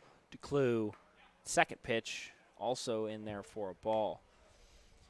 Garrett DeClue, one of the elite pitchers in the GLSCL, has a no-hitter this year against the Richmond Jazz, and likely that we'll see him in the All-Star game here in a couple of weeks. Kyle Ratliff chops that one foul for strike number 1. Starting to get excited. All-Stars should be revealed here probably next week, is I believe when they're coming out. And then Sedric and I, as well as some of the members of the Copperhead staff, will make our way down to Mason on the 12th to watch whichever Copperheads are named to the All-Star game, as well as hang out and see a couple of our friends from around the league. Shout out to Hamilton Joe's guys and guys up at Licking County as well. Yeah, we've gotten to really build a lot of great friendships all over the league, and again, it always makes me smile whenever we get to go see some of our friends out there, whether it's Blake and Luke from the Joes, or Kate and Andrew from the Settlers, or Giselle from the Jazz. I mean, again, it's always fun being able to meet a lot of other people our age who have some of the same goals that we do. That'll be a 5-pitch walk to Kyle Ratliff. He'll march down to first to get things started here in the top of the 5th, when things at big 4th inning was started by Ratliff, I believe. So he was able to score in that. And now Mason Adolny, another guy that scored in that big 4th inning, will come up to the plate now. Reached on a walk and ground out in the 2nd inning. First pitch to him in there for a ball. Kyle Ratliff on first base. Yeah, you don't see a lot of walks out of DeClue, only walk number 4. Clue in there for a strike. Evens the count at 1-1 for Mason Adolny. Mason Adolny hitting 364 on the season, the junior infielder from Concordia St. Paul. Kyle Ratliff goes. The throw down, not in time. So it'll be a strike for Mason Adolny, but a stolen base for Kyle Ratliff. Make that 2 on the day. Stole base in the 4th inning as well. There are some guys where when they're on the base paths, you just almost can guarantee a stolen base. When Kyle Ratliff gets the first, it's pretty much a guarantee he's getting the second. Same with Trey Rucker as well. 1-2 from DeClue is low. Will even the count at 2-2. Copperheads trying to get a couple of runs back here in the top of the 5th. His time is starting to run out. Only playing 7 innings due to the doubleheader, so only 6 more outs left in the afternoon for the Copperheads, who trail by 3 runs. Be a swing and a miss from Mason Adolny, and the throw down to first is in time, but that it will be a stolen base for Kyle Ratliff on the strikeout. Good heads-up base running by him, as that ball kind of got away from Tyler Haskins, and there's a good chance that Nadolny could have made it down to 3rd, but I'm not quite sure what happened there. I don't know if he maybe forgot what the count was, or just didn't see that Haskins dropped it, but close play at the plate nonetheless. Probably the latter. I know most batters, you're not even really focused on the cat. You're just focused on you and the pitcher majority of the time. First pitch to Ian Crump in there for a strike. Crump on the day, single and a walk, did score in that 4th inning as well. Second pitch in there for a ball. Kyle Ratliff all fired up down there on 3rd base, ready to get things going here in the 5th. The 1-2, foul tip, but will be there for strike number 2. So 1-2 for Ian Crump. A couple of the Copperheads pitchers sitting in the crowd today, waiting on, or keeping the book and using the radar gun. A couple of the guys over there hanging out. Colin Ryan, Sam Maudsley, Cody Williams, Matt Gilkey, Jared Oakes, as Ian Crump gets rung up for strike 3. So that's 2 outs now for the Copperheads, and they're down to their final out here in this top of the 5th inning. Yeah, DeClue not wasting any time, having to shake off any rust from not pitching for a few days straight. He's been absolute money since he's taken the mound here for the Xenia Scouts, trying to close off the Copperheads here. First pitch to Stallings in there for a strike.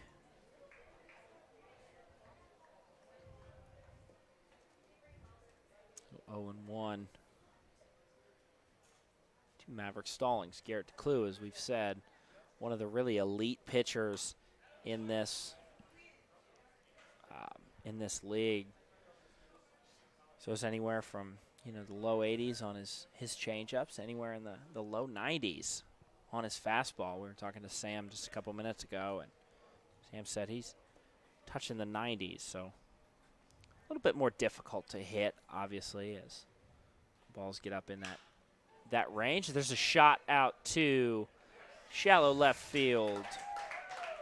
Maxon Pollard will make the grab, and the Copperheads not able to score any here in the top of the 5th. So they'll get a couple more chances to do things before time runs out, but we'll have to hold strong on defense when the top of the third, or the bottom of the 5th resumes. It'll be Nate Self, Tyler Haskins, and Kyle Wu. You're listening to Southern Ohio Copperheads Baseball on YouTube.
Bottom of the 5th action getting underway here. First pitch to Nate Self in there for a strike from Luke Borer. Borer in his 2nd inning of work. Shot out to Maverick Stallings, able to make the grab this time. Over to Bam Thomas for out number 1. 6-3 on the ground out. Good work by Stallings. The ball, it kind of ricocheted a little bit into his glove. It wasn't the fullest, cleanest play, but he did a great job being able to haul it in, make the throw for out number 1. Always tough playing that shortstop position, as not only do you have to be quick reacting, but you kind of got to be shifty with your glove a little bit too. The position, sometimes those balls skip up off the turf, or case yesterday off the grass, and give you some really weird looks. Tyler Haskins will send that one out into right field, and Ian Crump lays out for that one, not able to make the play, so that will be a double for Ian Crump. First pitch swinging on that. For Tyler Haskins. So, yeah, it was a good effort by Crump. He went over there into the left field to try to make a diving attempt there. It was good effort, but fell just short.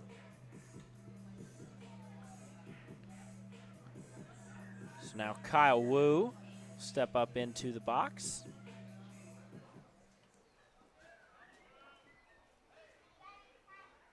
Here with 1 out. Borer delivers. Bit inside on ball number 1. It's always nice going to games where there's a little bit of atmosphere and having a nice bit of fans always makes it great. And I've been really impressed with a lot of these GLSCL teams as we're rounding out our last couple of trips to certain teams' ballparks. It's our last time at Grady's Field on the year. It's great to be able to see what type of atmosphere a lot of these teams have been able to put together for a little summer baseball. Bit of a weird stretch coming up for the Copperheads as far as schedule for the remainder of the season. We'll take one more road trip to Cincinnati, one more road trip to Grand Lake, one more road trip to Hamilton before our trip up to Sandusky, and then after that it's pretty much all settlers from there. As far as road trips, we'll play them a couple of more times, a couple of double headers and one standalone game up there in Lincoln County. So it makes the travel a little bit easier towards the end of the year. I'll also allow the Copperheads to see a couple different venues, as I don't believe all of those games are at Denison. Only one or two of them might be. Yeah, might have one at Heath High School up there in Lincoln County as well. First pitch to Jarrett Eaton in there for a ball as Kyle Wu got walked. Second pitch in there for a strike. It's a good recovery from Luke Borer. Copperheads trailing by 3, trying to keep it that way as we'll head to the 6th.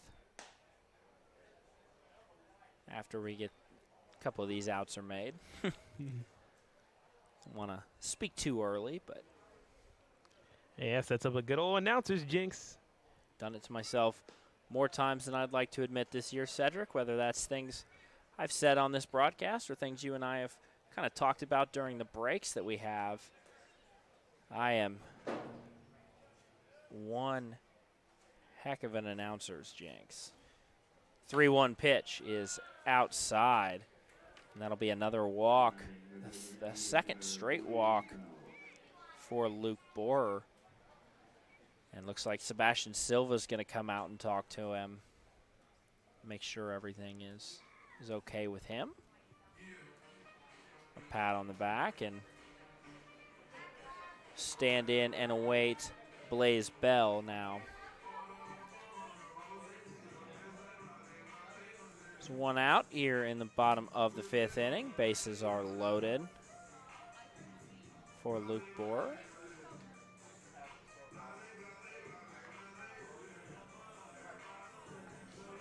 Blaze Bell on the day has reached on an error, had a ground out, and a single. That's how his day is gone. First pitch from Borer in there for a ball. Trying to avoid walking a runner in his 3rd straight walk of the inning. Second pitch is high. Needing to get back to attack in that zone.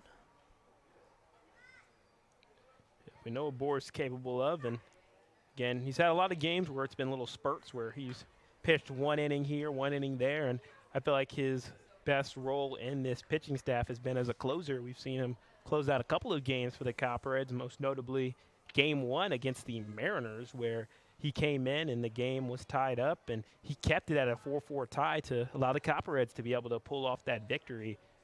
He's been very steady at that position, but now we're going to see him in more of just a more pure relief position here, and we'll see how he can do through these last couple of innings. One of the biggest things that's standing out to me on the scorecard today, the Scouts' 9 hits to just the 3 from the Copperheads. Those 9 hits translated to 6 runs for the Scouts, and 3 hits translate to 3 runs for the Copperheads. But the Copperheads have left quite a few guys on base, most notably a couple of guys on third quite a few times in this game. The 3-1 pitch in there for a strike will load the count at 3-2. Yeah, 5 situations today where you had 3 guys left on base at third, and then a couple people either caught stealing or tagged. And those could have made the difference in this game here. Right down the pipe for strike number 3. Good job by Luke Borer.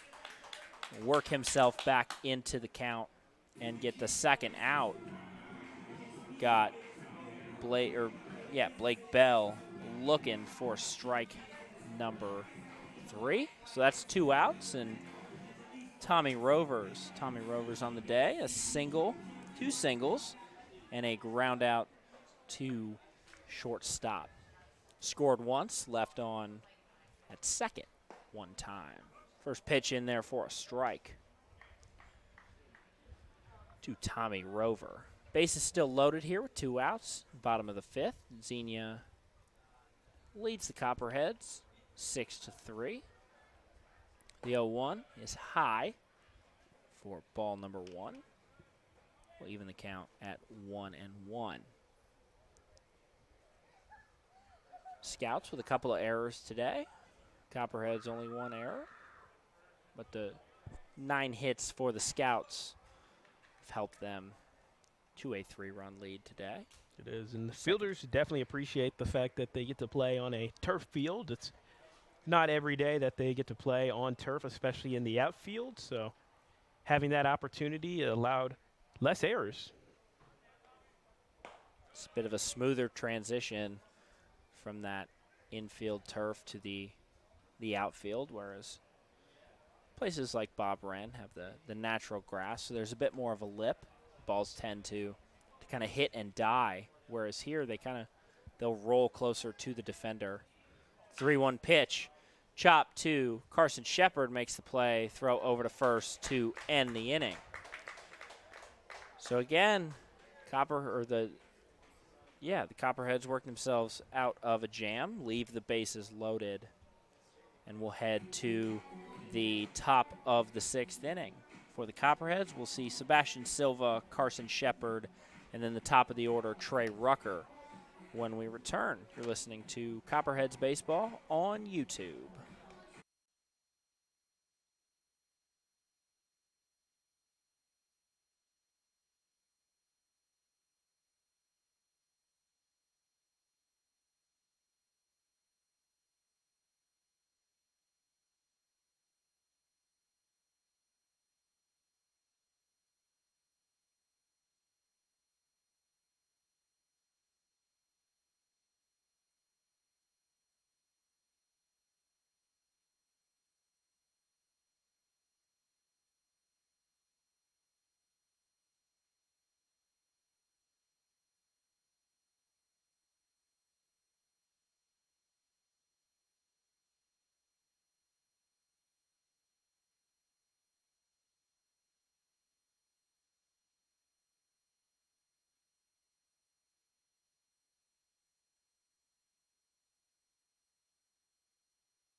Top of the 6th inning today, brought to you by OUCU Financial, where you belong. New pitcher for the Xenia Scouts, not Garrett DeClue, but Grant DeClue, brother of the lefty. So he's the right-handed pitcher this time from Western Nebraska Community College. Ball is dropping and will Silva will leg that one out for a stand-up double. Flipping back from my notes there. And Silva gets on with a leadoff double as that one hop to the fence to get things started for the Copperheads here in the 6th, who still continuing to show fight despite being down 4-0 for a majority of this game, able to claw back 4-3. Gave up a couple in that 5th inning. Now defense came out, held them down, so now it's the 3-run ball game still in the 6th, and the Copperheads are starting to run out of time, but a leadoff double is one way to keep fighting for sure. Yeah, there's definitely still opportunities. You have the 6th inning, you have the 7th inning. Carson Shepard shows bunt, drops one, and that ball almost gets past Matt Early at first base. Looks like that one will pull him off the base. So Carson Shepard will be safe, but good save by Matt Early, or Sebastian Silva would have definitely came home. Looks like they'll score that an error. So that's now the 3rd time Carson Shepard has reached on an error. And Sedric, what can I tell you? This dude knows how to get on base. It is. It doesn't matter what means it may be, whether it's taking a hit by pitch or walking or getting a hit. He just finds ways to do it, especially if the team is going to make mistakes. Take advantage of that, and especially with the bunt, if you place it in a really good spot, it can force those errors and force difficult situations. So although errors would go down the stat sheet as the other team's fault, you can still have a role in being able to force that. And right now, I like the way that they started off. Sebastian Silva, it felt like he was due for a hit. He's been working all throughout the year to get that improvement, and started off with a big slump and then is now working his way out of it. He's one of those players that's getting better and better by the day, and I think he could be a player by the end of the season where his bat might be really important for this Copperhead squad. One of the guys that talked to Coach Lanning about maybe just getting the opportunity to DH a couple times as Shepard goes. Pop fly out into foul territory over here near us for strike number 2. Well, like I was saying, one of those guys that kind of talked with Coach Lanning and was like, hey, I'd like to get a little bit better at my batting before I go back to school. So Coach Lanning gave him the opportunity to DH a little bit, and obviously works in that catcher rotation with Steidel and Friesen. Ball number 2 to Trey Rucker. But always great to kind of see these guys improve throughout the year, whether that's starting slow and starting to get hot around this time, or guys that started hot, maybe cooled off. As that's a swing and a miss from Trey Rucker, so a drop third. Sebastian Silva will score. Carson Shepard will advance all the way to third, and Trey Rucker is safe at first. Wow, what a crazy sequence of events there. Yeah, and everything in that sequence of events came up the Copperheads' way. What a break. And now it's going to be 6-4. It looks like they might call Trey Rucker out. Yeah, here. They'll call Trey Rucker out. But Carson Shepard able to advance all the way to third. And Sebastian Silva able to come in and score, as it looks like Tyler Haskins kind of lost that ball for a little bit. Situation we saw earlier with Mason Nadolny trying to get down to first base. As Carson Shepard creeping up that at third baseline as Gunnar Aldrich pops that bunt foul. Yep, good work by Silva, too, on the base pass, keeping his heads up. Even though there was strike 3 that happened, he was like, hey, I'm going to still run. And once it was a drop strike 3, he was going, and he's able to get home for the Copperheads. So only a 2-run deficit now as the Copperheads, they have some chances in this. Got 5 outs left to work with. Gunnar Aldrich puts that one in the gap. Carson Shepard will march home, and that's an RBI single for the Michigan State man, Gunnar Aldrich. Copperheads now only trail by 1 here in the top of the 6th inning, and looks like head coach Tim Cole will come out to the mound to have a discussion with Grant DeClue. Sedric able to find the gap there In between second and third is Gunnar Aldrich. Yep, and that's what you can do. You can take advantage when you show bunt the first time around. You're going to get some interesting shifts. You might have the first baseman come up from his position, and that's going to really thin out that infield area. Your shortstop's forced to cover second. Your second baseman might have to move down to first, and then your third baseman's on third. So that leaves big gaps in those areas in between the base pass between second and third and first and second. And Aldridge did a great job taking advantage of that. And now the Copperheads are right there in the mix.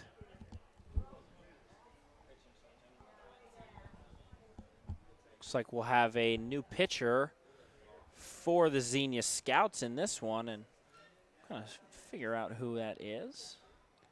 It's number 16. Mark Schomer? Yep, he is actually one of their starting pitchers, but he's going to come in relief today, it looks like. He has 17 strikeouts, 8 walks. So definitely a very formidable guy from the University of Mary. And look at what state he's representing, Minnesota. So going against a couple Minnesota guys of the Copperheads and Nadani, Friesen, and Class. Whole lots of Minnesota representation in this league, obviously. So get a bit of a scoring summary here, Sedric. Yeah, of this course. Game. So it started off really good for the Xenia Scouts. They put up 4 in that opening inning. Wu was able to get on with a single to start it off, and Eden followed up with a single of his own. Bell got the bases loaded with an error that he reached on, and then it was a 2 RBI single from Tommy Rover, which scored 2 runners, and then we saw Pollitt pick up the walk to load the bases again, and then Early had a sacrifice fly, scoring the 3rd runner of the day for the Xenia Scouts. And then Smith also came in and hit a single, which drove in another runner and Tommy Rover. So that's how they put up 4 in that opening inning. Then it was cold a little bit for the Xenia Scouts, and the Copperheads started to warm up a little bit as Kyle Ratliff, Mason Nadoni, Ian Crump all scored in the 4th inning. They put up 3 runs, but then the Xenia Scouts responded with 2 runs of their own in the 4th. And now we see 2 runs of the Copperhead zone in the 6th inning, as we got a ball game here. And it'll bring up Bam Thomas with 1 out. Bam Thomas will go to work. Gunnar Aldrich on first as he takes off for second base. The throw down not in time. That one will get out into the outfield. So Gunnar Aldrich with a first pitch stolen base. And strike number 1 to Bam Thomas. Lots of close plays at the plate today, Sedric. Base runners have been getting pretty close to getting thrown out. We've seen a couple throwouts in these 2 games today, but a couple of really nice stolen bases too. Thinking about Kyle Ratliff, his stolen bases, and now Gunnar Aldrich with his. Bam Thomas will chop that one over to first, and Aldrich will advance to third. So now down to 2 outs, but tying run does sit on third base, just 90 feet away for Kyle Ratliff, the big bat, who was the hero in this one last time we were in Xenia. Put one out towards that light pole in left center field. First pitch, foul tip, but nonetheless strike number 1 for Kyle Ratliff. Late in the game, and the Copperheads only have 1 more inning after this. They need something here, and they have a runner on third, and Kyle Ratliff bring it home. Nice break on the pitch there. So 0-2 for Kyle Ratliff. Copperheads down to their final strike in this top of the 6th. Tying run just 90 feet away on third base. The 0-2 swung on and missed. And down goes Kyle Ratliff, another runner left on base for the Copperheads. So we'll head to the bottom of the 6th inning with the lead just at 1 now. It'll be Maxton Polid, Matt Early, and Roth Smith when we return. You're listening to Southern Ohio Copperheads Baseball on YouTube.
Back here for the action in the bottom of the 6th inning. First one to step up to the dish will be Maxon Pollitt. Has a walk, a hit by pitch, and a fly out in this game. It's technically 0 for 1 in his 4th plate appearance. Today we'll take ball number 1 from Luke Borer. A little bit of action there in the Copperheads bullpen as Borer delivers strike number 1. If this game were to reach the bottom of the 7th, which we hope it does, likely see a little bit of closer action, possibly Sean Peck, Adam Beery, a couple of options for the Copperheads. Pitches in there way inside for a ball. Make the count 2-1. Sam, I only see one pitcher out there in the bullpen warming up. A little far away, so I can't see the number, but there is a little bit of action going on in the bullpen, and it seems like they do have someone as a potential closer.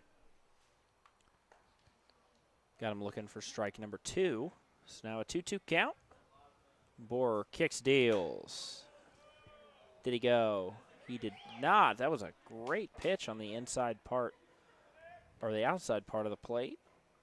But we'll load the count at 3-2. Bit of a check swing, too, there from Pollitt.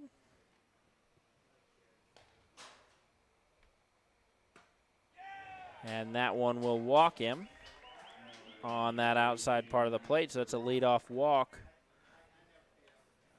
for Maxon Pollitt. Now bring on Matt Early. Matt Early with a sacrifice, a single, and a strikeout in this one. Be working with a runner on first, no out. Scouts only lead by 1, so would like to potentially get a couple more here to kind of put this one out of reach for the Copperheads. Copperheads have a bit of power coming up in the top of the 7th. First pitch inside. Copperheads will have Mason Adolny, Ian Crump, and Maverick Stallings awaiting when it's their turn to bat in the 7th. For now, Luke Borer trying to get out of this one. 1-0 throw back to first base, not in time.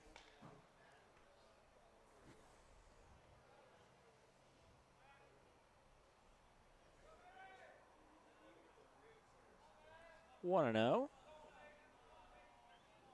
to Matt Early. Borer kicks, deals. Again on that inside part of the plate, somewhere he's missed quite frequently today. That high inside part of the plate to make the count 2-0. Yeah, high risk area of the strike zone is going for that inside area where you can get a lot of strikes if you can pitch it right, but if you miss it, it'll cost you. There's one sent foul back behind us here. Make the count 2-1.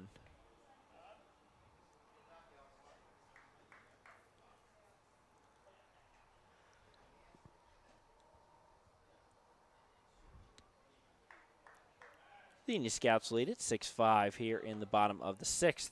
1 on, no outs for the Scouts. 2-1 pitch to Early. Throw down to first, not in time, and Silva really wanted that one. A nice throw by him, a nice tag by Bam Thomas.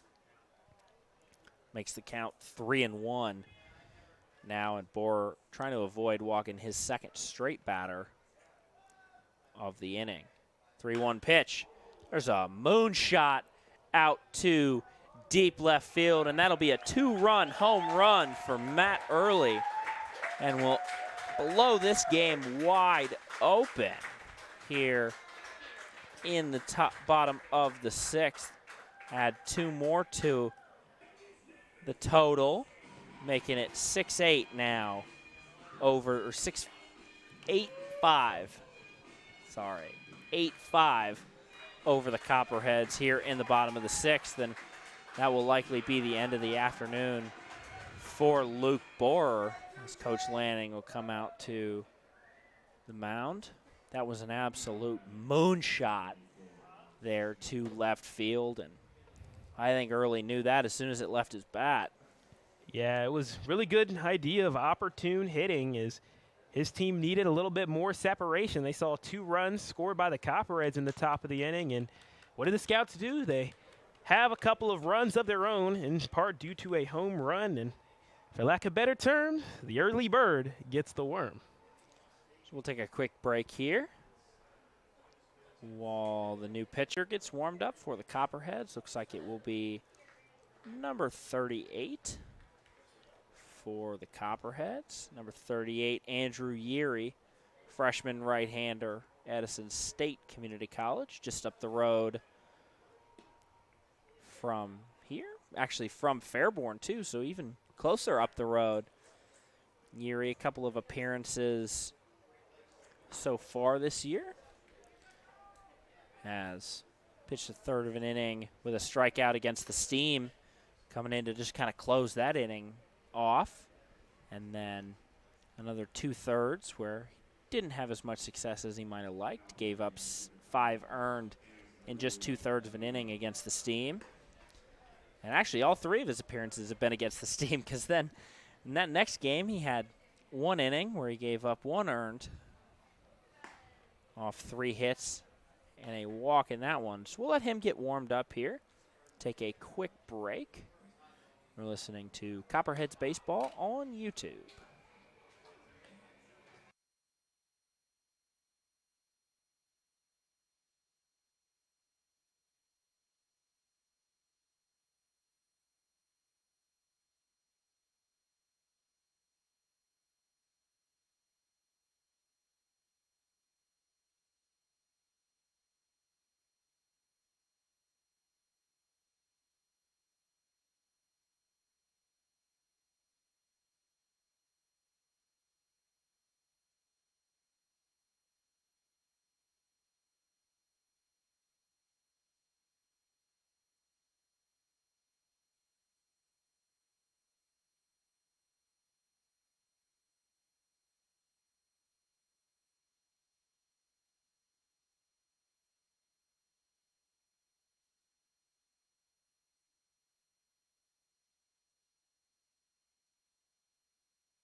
Top or bottom of the 6th inning resumes here from Grady's Field, Xenia, Ohio. New pitcher for the Copperheads will be Andrew Yeary. Edison State Community College, just up the road. Strike number 1. That one kind of looks like it went off Silva. He'll shake that one off. Say, overall, Tim, the amount of pitchers they use for a doubleheader today is not bad at all. I mean, we take Gilkey and then the 3 that we had today, and Walter, Bohr, and Yeary. It's pretty solid to only have 4 pitchers going through in a doubleheader. And being able to only have to use Matt Gilkey in that first half of the doubleheader was huge for this rotation. Gives them a little bit more flexibility in this game. That way they stay on days and pitch counts and things like that, where it's so critical in a league like this where you play so much and each guy has to have a specific amount of days of rest and things like that. So being able to only use, as you said, those 4 pitchers so far in this has been fantastic. Yeary will miss low again. 2 straight balls, pretty much the same exact location. Makes it 2-1. No outs yet here in bottom of the 6th. Now 3-1.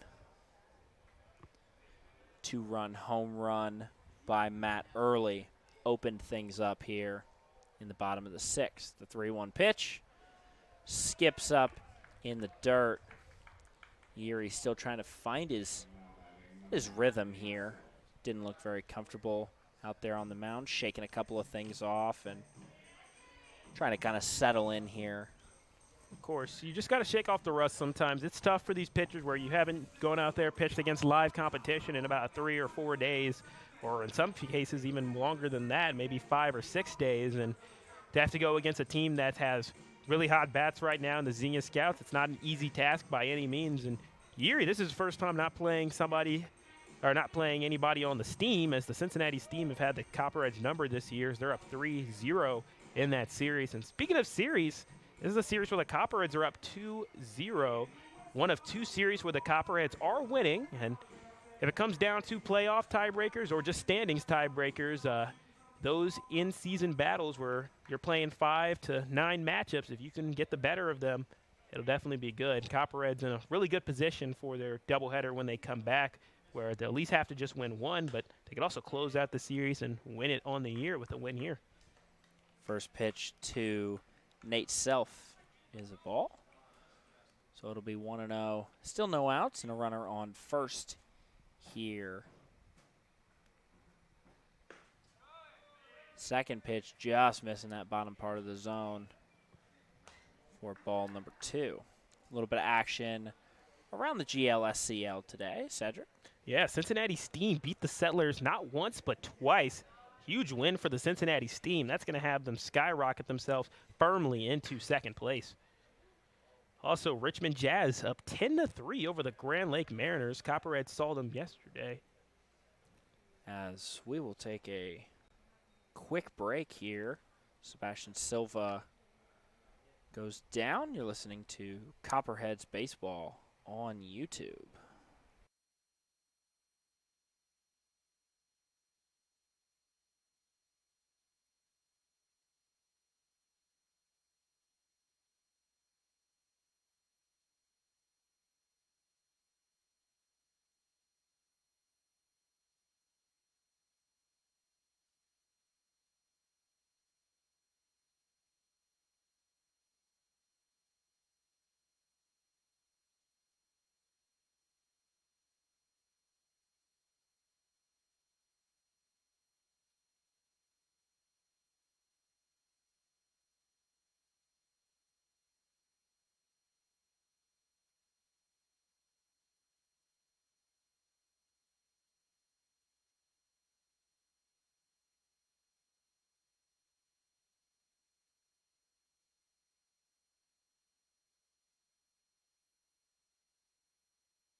Back here in the bottom of the 6th, Sebastian Silva is okay. Got up and walked under his own power, but just wanted to make sure he was okay.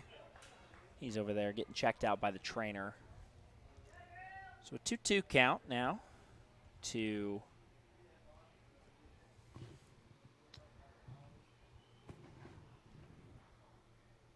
Matt Friesen, catcher from the previous game, will come in to catch here.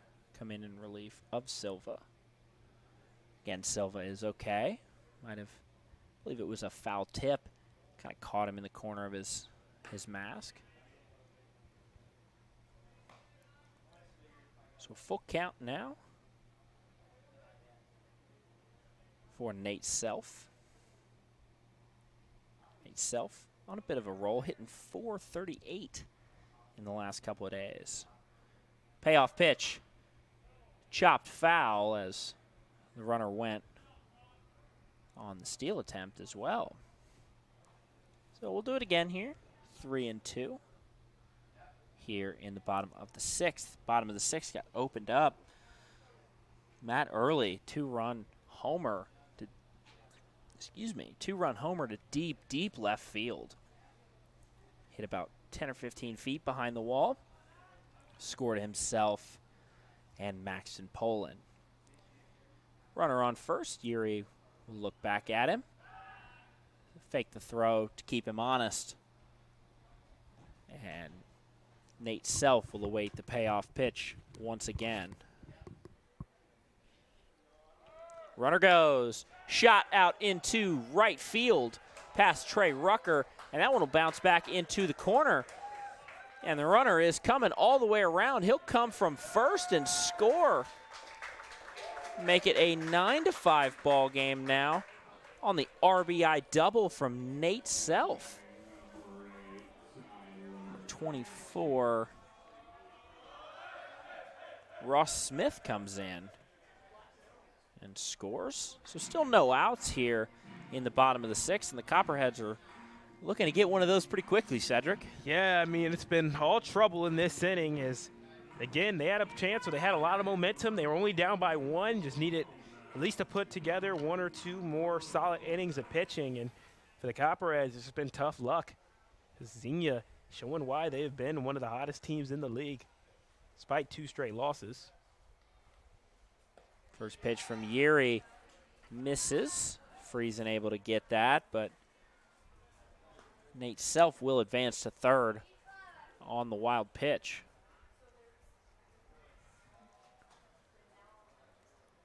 Copperheads got back into the win column earlier today with the first game of the doubleheader. Got a lead in that one. Able to close that out behind the arm of Matt Gilkey.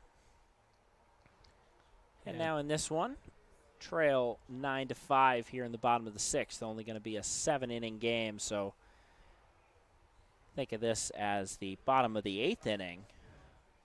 Realistically, it's a 2-0 count now. Top of the order, catcher Tyler Haskins. A couple of quick outs probably needed for this team. Stop the bleeding and see if they can wake those bats up for that final inning.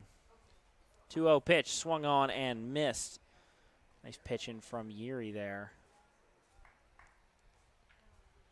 Yeah, I think if they can at least keep the deficit at 4, I think that is definitely workable to come back from. As the Copperheads have some big innings. They put up 6 before, so maybe if it ends up being a 5-point deficit, or they might have a shot to be able to come back. But, again, it's going to be dicey, and it's going to take a lot from the bats of the Copperheads. But with the way they've been batting, they have shown that they have the potential upside to do so. 3 runs in that 4th inning and 2 runs in the 6th to give the Copperheads their 5 for the day. So something they have been able to do. Need to put that all together in the 7th inning. Going to need at least 4 to tie this one. 5 if they'd like to give themselves a chance to win it. 2-2 pitch is outside, so Yuri will once again load the count. It'll be 3-2.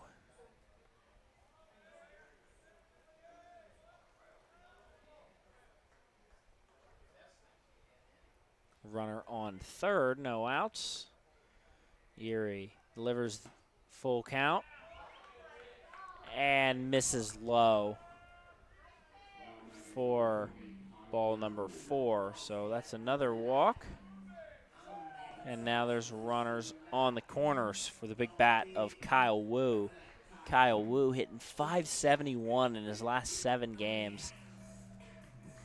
Yeah, Tim, and it's going to go up a little bit too, as he's had a very successful day, a pair of runs and a single earlier in the day as well. So, again, doesn't get any easier for Yuri up there at the mound. I was talking to Yuri earlier, actually, at the McDonald's we stopped at, and he much prefers to pitch on a turf mound as opposed to dirt mound, interesting enough. First pitch sent out into foul territory. Make it 0-1. Erie, a couple of Edison State teammates on the Copperheads as well. Jordan Long and Dylan Herner, all teammates there at Edison. Chopper down the first baseline, or the third baseline, goes foul. Run does come across, but we'll have to retreat back. That one went foul. So 0-2. Excuse me. 0-2 for Kyle Wu. Kyle Wu does have a strikeout on the day. A couple of runs to go along with it. Yuri. Look back. Fake the throw to first. And Self over there on third base, kind of dancing around a little bit. The 0-2 pitch. Runner goes. There's a shot out into the gap. Shepard not able to field that in time, and looks like a run will come across, makes it 10-5 now. And that's the 4th run of the inning for the Xenia Scouts, who are starting to run away with this one, Sedric. Yeah, Tim, that was one of those situations that was absolutely brutal because, again, Haskins, he was going to steal second base, so he started going to run. So Shepard decided to shift a little bit to cover second base naturally, is what you would do when there's someone trying to steal. And unfortunately for the Copperheads, that's when the hit happened to come in from Wu, so it was just really good timing there. And Carson Shepard wasn't able to be at his normal position. And again, he was just doing his job, but the hit just happened to be right where he was not there. The 1-0 pitch misses low. Still no outs here in the bottom of the 6th either, as Jared Eason ahead in the count, 2-0. Already 4 runs this inning, and this is starting to feel like that big inning that the Copperheads have been plagued with through most of the season.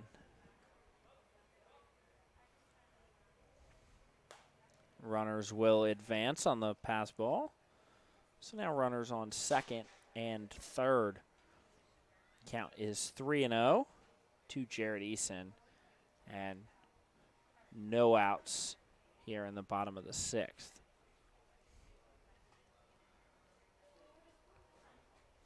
The Copperheads want to stay in this one. They'll have to wake up those bats for sure in the bottom or the top of the 7th.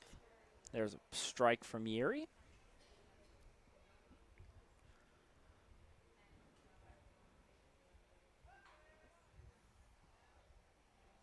Three-one pitch in the turf, and that'll be another walk for Andrew Yuri. Jared Eason will walk down to first, and that's likely the end of Yuri's afternoon. We'll see a little bit more action from the bullpen.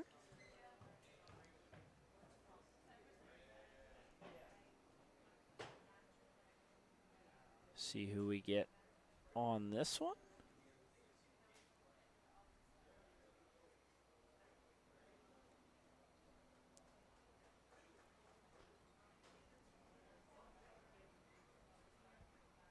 Xenia Scouts lead it 10-5 here with the bases loaded in the bottom of the 6th.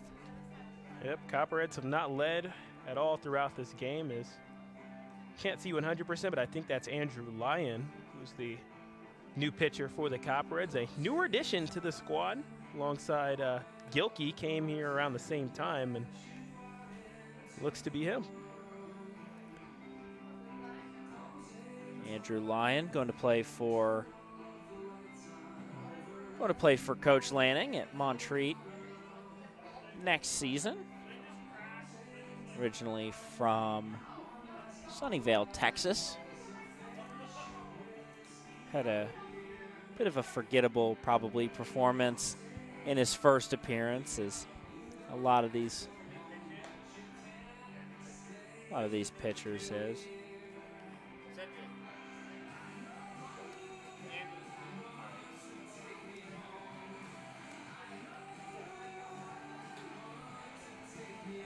Copperheads trail by 5 and trying to get the first out of this inning still, and we've been through all but 2, so 7 batters in this inning. 3 runners on base, so the bases are loaded, and that's the 4 guys that have come across. And yeah, Tim, I mean, this is, again, one of those games where you're right there in the mix, and now it's starting to kind of slip away a little bit. I mean, they've been down for as many as 4, and they've been able to draw within 1 a couple of times. So, again, nothing's impossible, but the tough thing about any doubleheader is even though you may win the first round, if you lose the second one, it's almost like you didn't make that much ground up. Depending on where you are in the standings, if the Copperheads, they need to play catch-up mode, and falling in another game really isn't going to help too much. And again, you go 1 step forward, 1 step backwards. Don't get any steps at the end of the day. But for the Copperheads, we'll see. It's not over yet. There's still plenty of time left, and we're going to see a lot of guys getting chances to get in the game. Like, we can have a couple of substitutions here. Of course, Friesen coming in relief of Silva now, and Andrew Lyon coming in relief of the former pitcher of the game, Yeri. So we'll see what the Copperheads can do, but they're going to have a tough out as Lyon's going to have to deal with Blake Bell, the ever so dangerous Blake Bell. Blaze Bell. Sorry about that. Blaze Bell. so the bases are loaded. Andrew Lyon in a bit of a compromising situation right now, but just come on and attack that zone as many of the other pitchers have done in this game. This double play is on potentially. First pitch just missing outside for ball number 1. Or Tim, do we see the ever so elusive triple play? I'd probably get confused trying to call that one. Love to see it, but second pitch also missing outside for ball number 2. Lyon throws a bit of a sidearm style. Not completely sidearm, but more of a, if you'd think about a clock, more like a 2 o'clock type motion. Left-hander. Fires, and that one will be popped up for strike number 1. Popped up behind the concourse here. Yeah, about 25 feet away from us. Maybe could have got up out of my seat and maybe made a catch there. All kind of hung up in the air a little bit. So we're up on top of the bleachers, on top of the hill. I think it would have counted as out number 1. 2-1, and there's a pass ball. Runners will come home.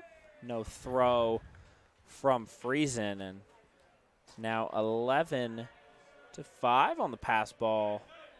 The rest of the runners will advance.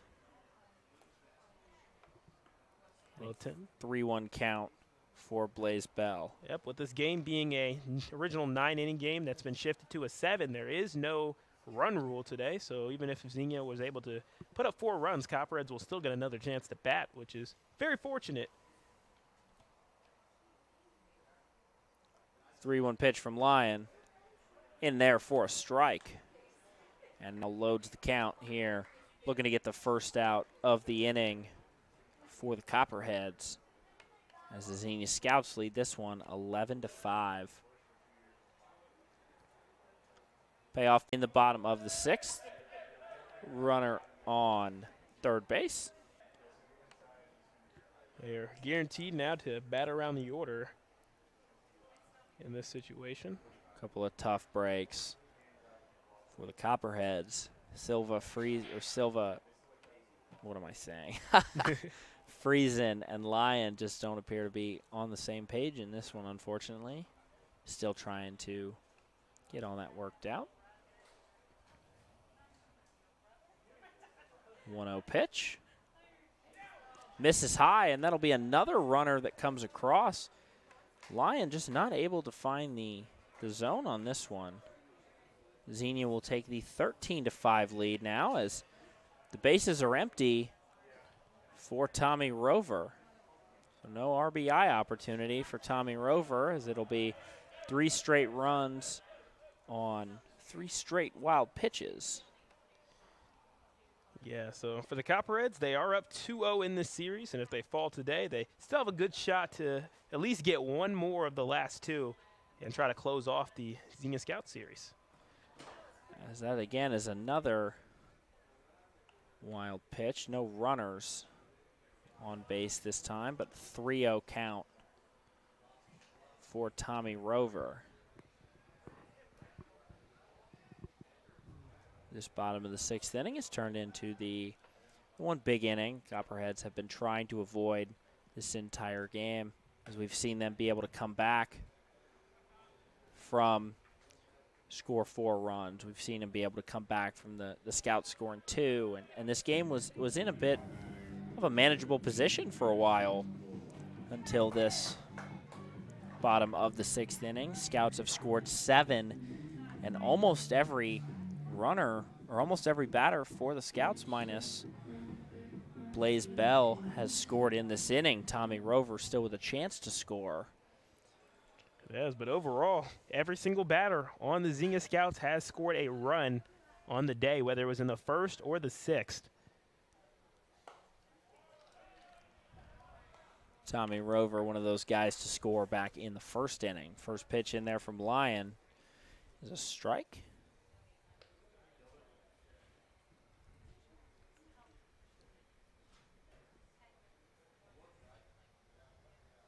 The 0-1 pitch.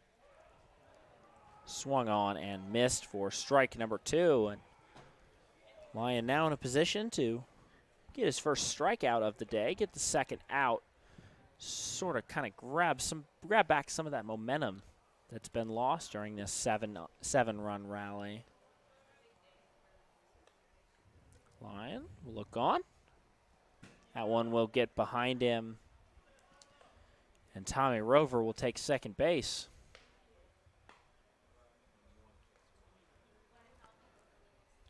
A couple more guys getting loose down there in the Copperheads bullpen.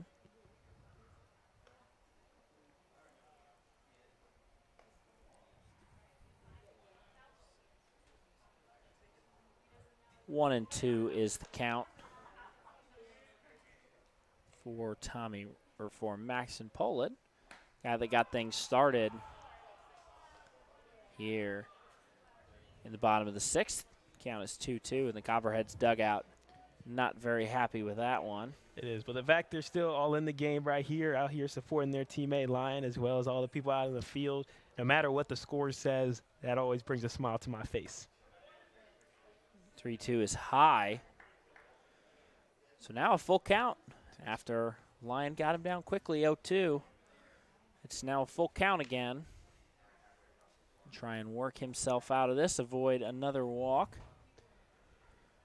Lion will look on. Kick deal. And he will hit Maxon Pollitt. So that'll be another base runner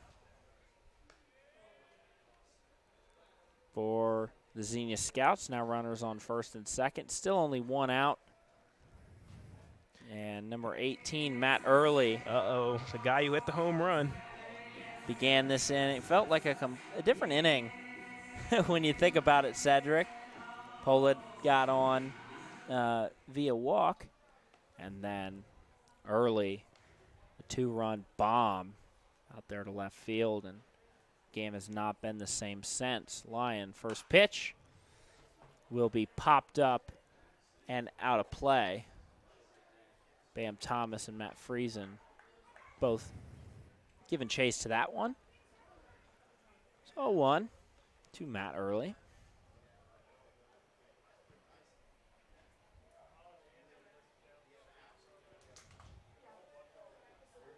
The most runs given up by the Copperheads in one inning was 10 back against the Cincinnati Steam in their first matchup there in the 2nd inning. Another pass ball will advance the runners to second and third. Counts now 1-1. Yep, Tommy Rover on third and Polad on second.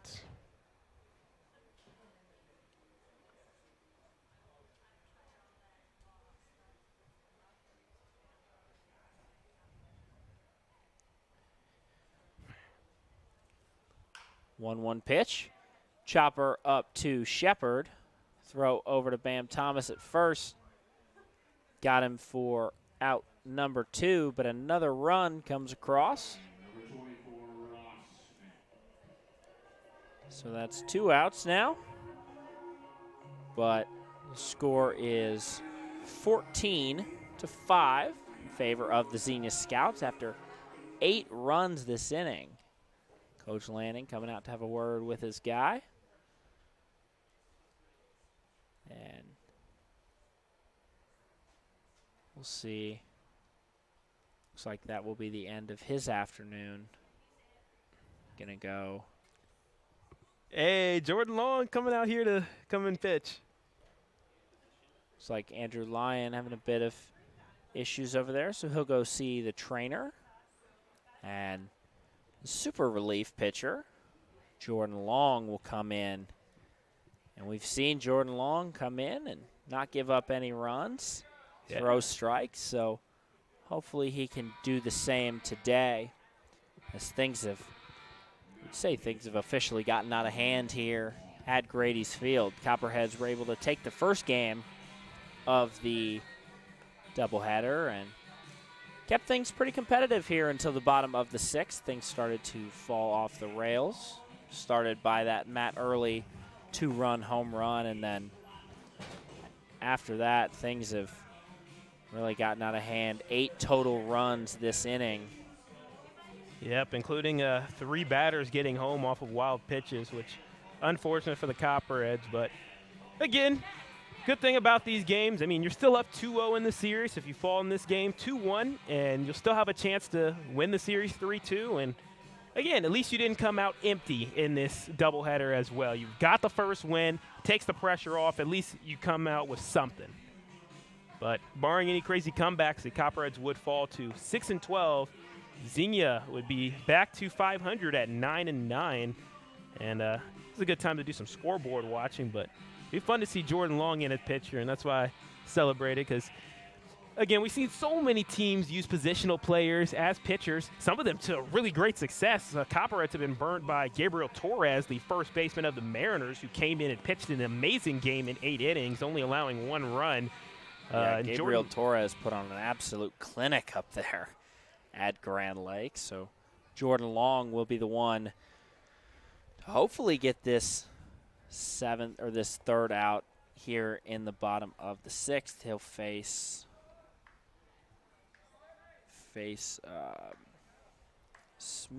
Ross Smith. Jordan Long will send a shot out into left field. Another run will come across. So now that makes it 15-5. Off the RBI goal from Ross Smith. Nate Self will now come on with 2 outs here in the bottom of the 6th inning. First pitch.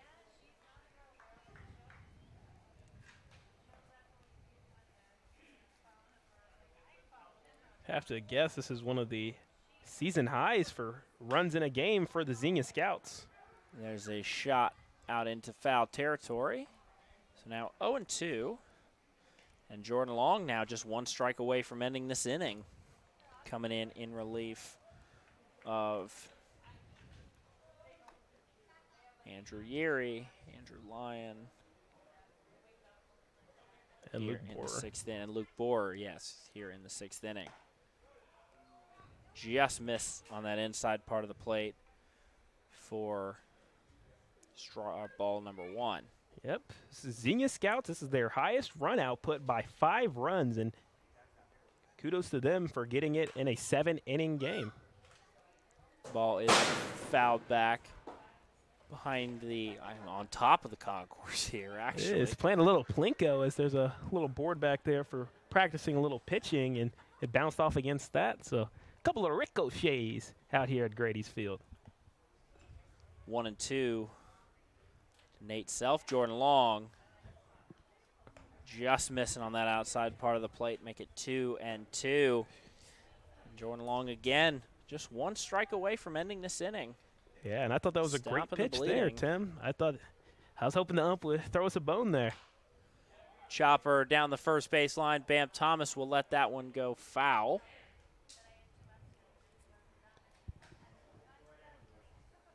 And we'll get another chance here at 2-2. Yeah, Tim, we might have to, when we're all said and done, time up this inning, as might go down as one of the longest innings and probably the highest scoring combined inning of the year, as Copperheads had a game against the Steam. They put up 12 combined, 10 by the Steam, 2 by the Cheads, and we see 9-2 today. Runner will hold at first base as the count's now full for Nate Self. Jordan Long on the mound.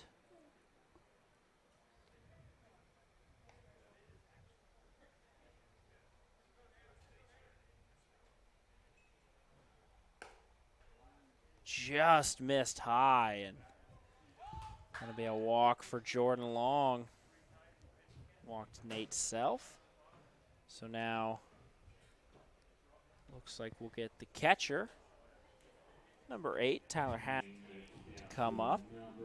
Now in his 6th at-bat of the game in just 6 innings, and his 2nd at-bat of the inning.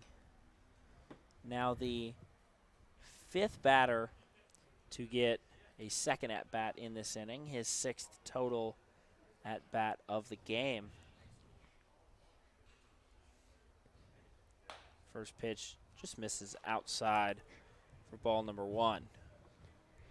For the Copperheads, this is one of those moments right here where obviously about as adverse of a situation as it gets, and had a lot of runs given up here, and it's one of those things that really takes the wind out of the sails. But again, as an athlete, one of the things you want to think about, no matter what the moment is, no matter what the odds are, to continue to fight is something that everybody can look to, as you're an example for everyone in the southeastern Ohio community. And again, being a person who fights to the end, I think about the story I remember for the Buffalo Bills, who in one of the Super Bowls, the Cowboys were up like 52-17.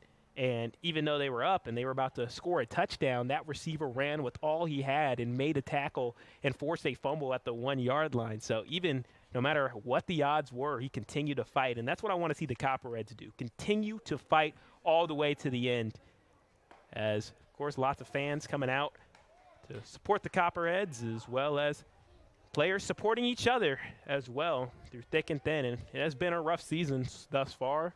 Really great start, but then kind of in this middle area, it's been pretty tough. But for the Cheads, just got to find it in and get out of this inning if they can. There's strike 2. Jordan Long able to work this count full, and again, now within 1 strike of ending this inning and stopping the bleeding. 9 runs have come across here in this bottom of the 6th inning. When this inning began, it was 6-5 in favor of Xenia. Swing and a miss, and Jordan Long gets a strikeout. A much-needed strikeout. But the damage has been done here in the 6th inning.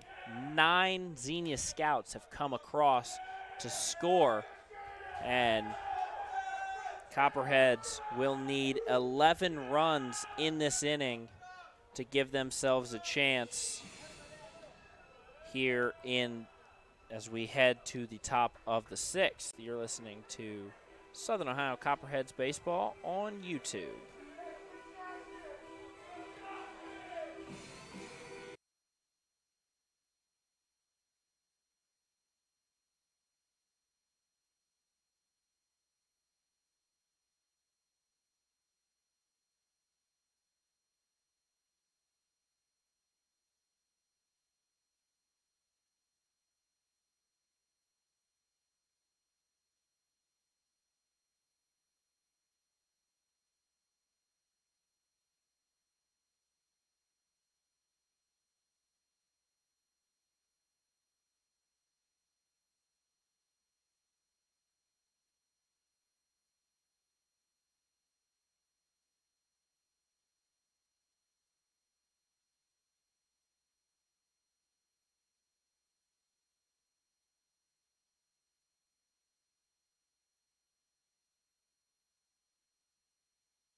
Back here for the top of the seventh. Top of the seventh brought to you by Ohio Health. Copperheads need 11 runs here in the top of the seventh to continue going here. No lack of motivation from the Copperheads dugout. No lack of motivation from the broadcasters. No lack of motivation from Director of Player Operations Trevor Stevens. We are dialed in for this top of the seventh as Mason Nadolny quickly goes down 0-2 here to get things started in the top of the seventh. Copperheads trail 15-5 off a massive 9-run inning that saw over half of the Scouts' order get to come up to bat twice. Saw four Copperheads pitchers. As Nadolny will send that one back foul. Exactly. So we'll do it again here at 1-2. Shout out to Jordan Long, though, for coming in and finishing off that inning there. It's the second time he's been called upon to really help out the pitching staff, and they do have a bit of a schedule with who they want to pitch every single game. So making sure to come in and not force another pitcher to come in, and you can have somebody saved for the next game, which will be against the Mariners and Turn It Gold night. So it'll be exciting. Mason Nadolny's going to send that one all the way back to the warning track, but the catch is made by Jarrett Eaton. That got everybody in the stands here on their feet. Yeah. Mason Nadolny sends that one all the way back to the wall. Yeah, Tim, I thought Nadolny had it. He's still looking for home run number 1, and that looked like it had a chance to be an hasta la vista, but fell just short. But maybe there is still an hasta la vista left in this Copperhead squad, down 15-5. So Ian Crump will now get a crack at it. First pitch to him, swung on and missed for strike number 1. So I want to shout out a lot of the Copperheads fans that showed up here and rooting for the Cheads, as well as all the fans that are still joining us as well on the broadcast. Is that bottom of the 6th inning was absolutely brutal to get through, but still have 211 of you that have shown up today, and we really appreciate you, Copperheads fans and Xenia fans alike. The 0-2 pitch to Crump is high. It's going to be 1-2. Quick pitching change, too, we forgot to mention. Nate Self, the third baseman, now on the mound for the Xenia Scouts. 1-2 pitch is low, make it 2-2. So we got a couple of third basemen out here pitching in this game. 2-2 pitch swung on and missed, and Crump will go down on strikes. And now for the final out of the day, Josh Steidel will get a chance to break out of his slump. A guy that knows how to open up a game with just one swing. Josh Steidel will get a chance at it here. Yep, like to note, Steidel has a trio of home runs, which is second highest total in the GLSCL. He'll take that one for ball number 1. Josh, a patient hitter, knows how to find his pitch and can really open up a game, too, with just one swing. We've seen him obviously win the game, that opening day walk-off, but seen him kind of propel this team as he will pop that one up over to third base. The catch is made, and this one is over. An amazing 6th inning for the Xenia Scouts.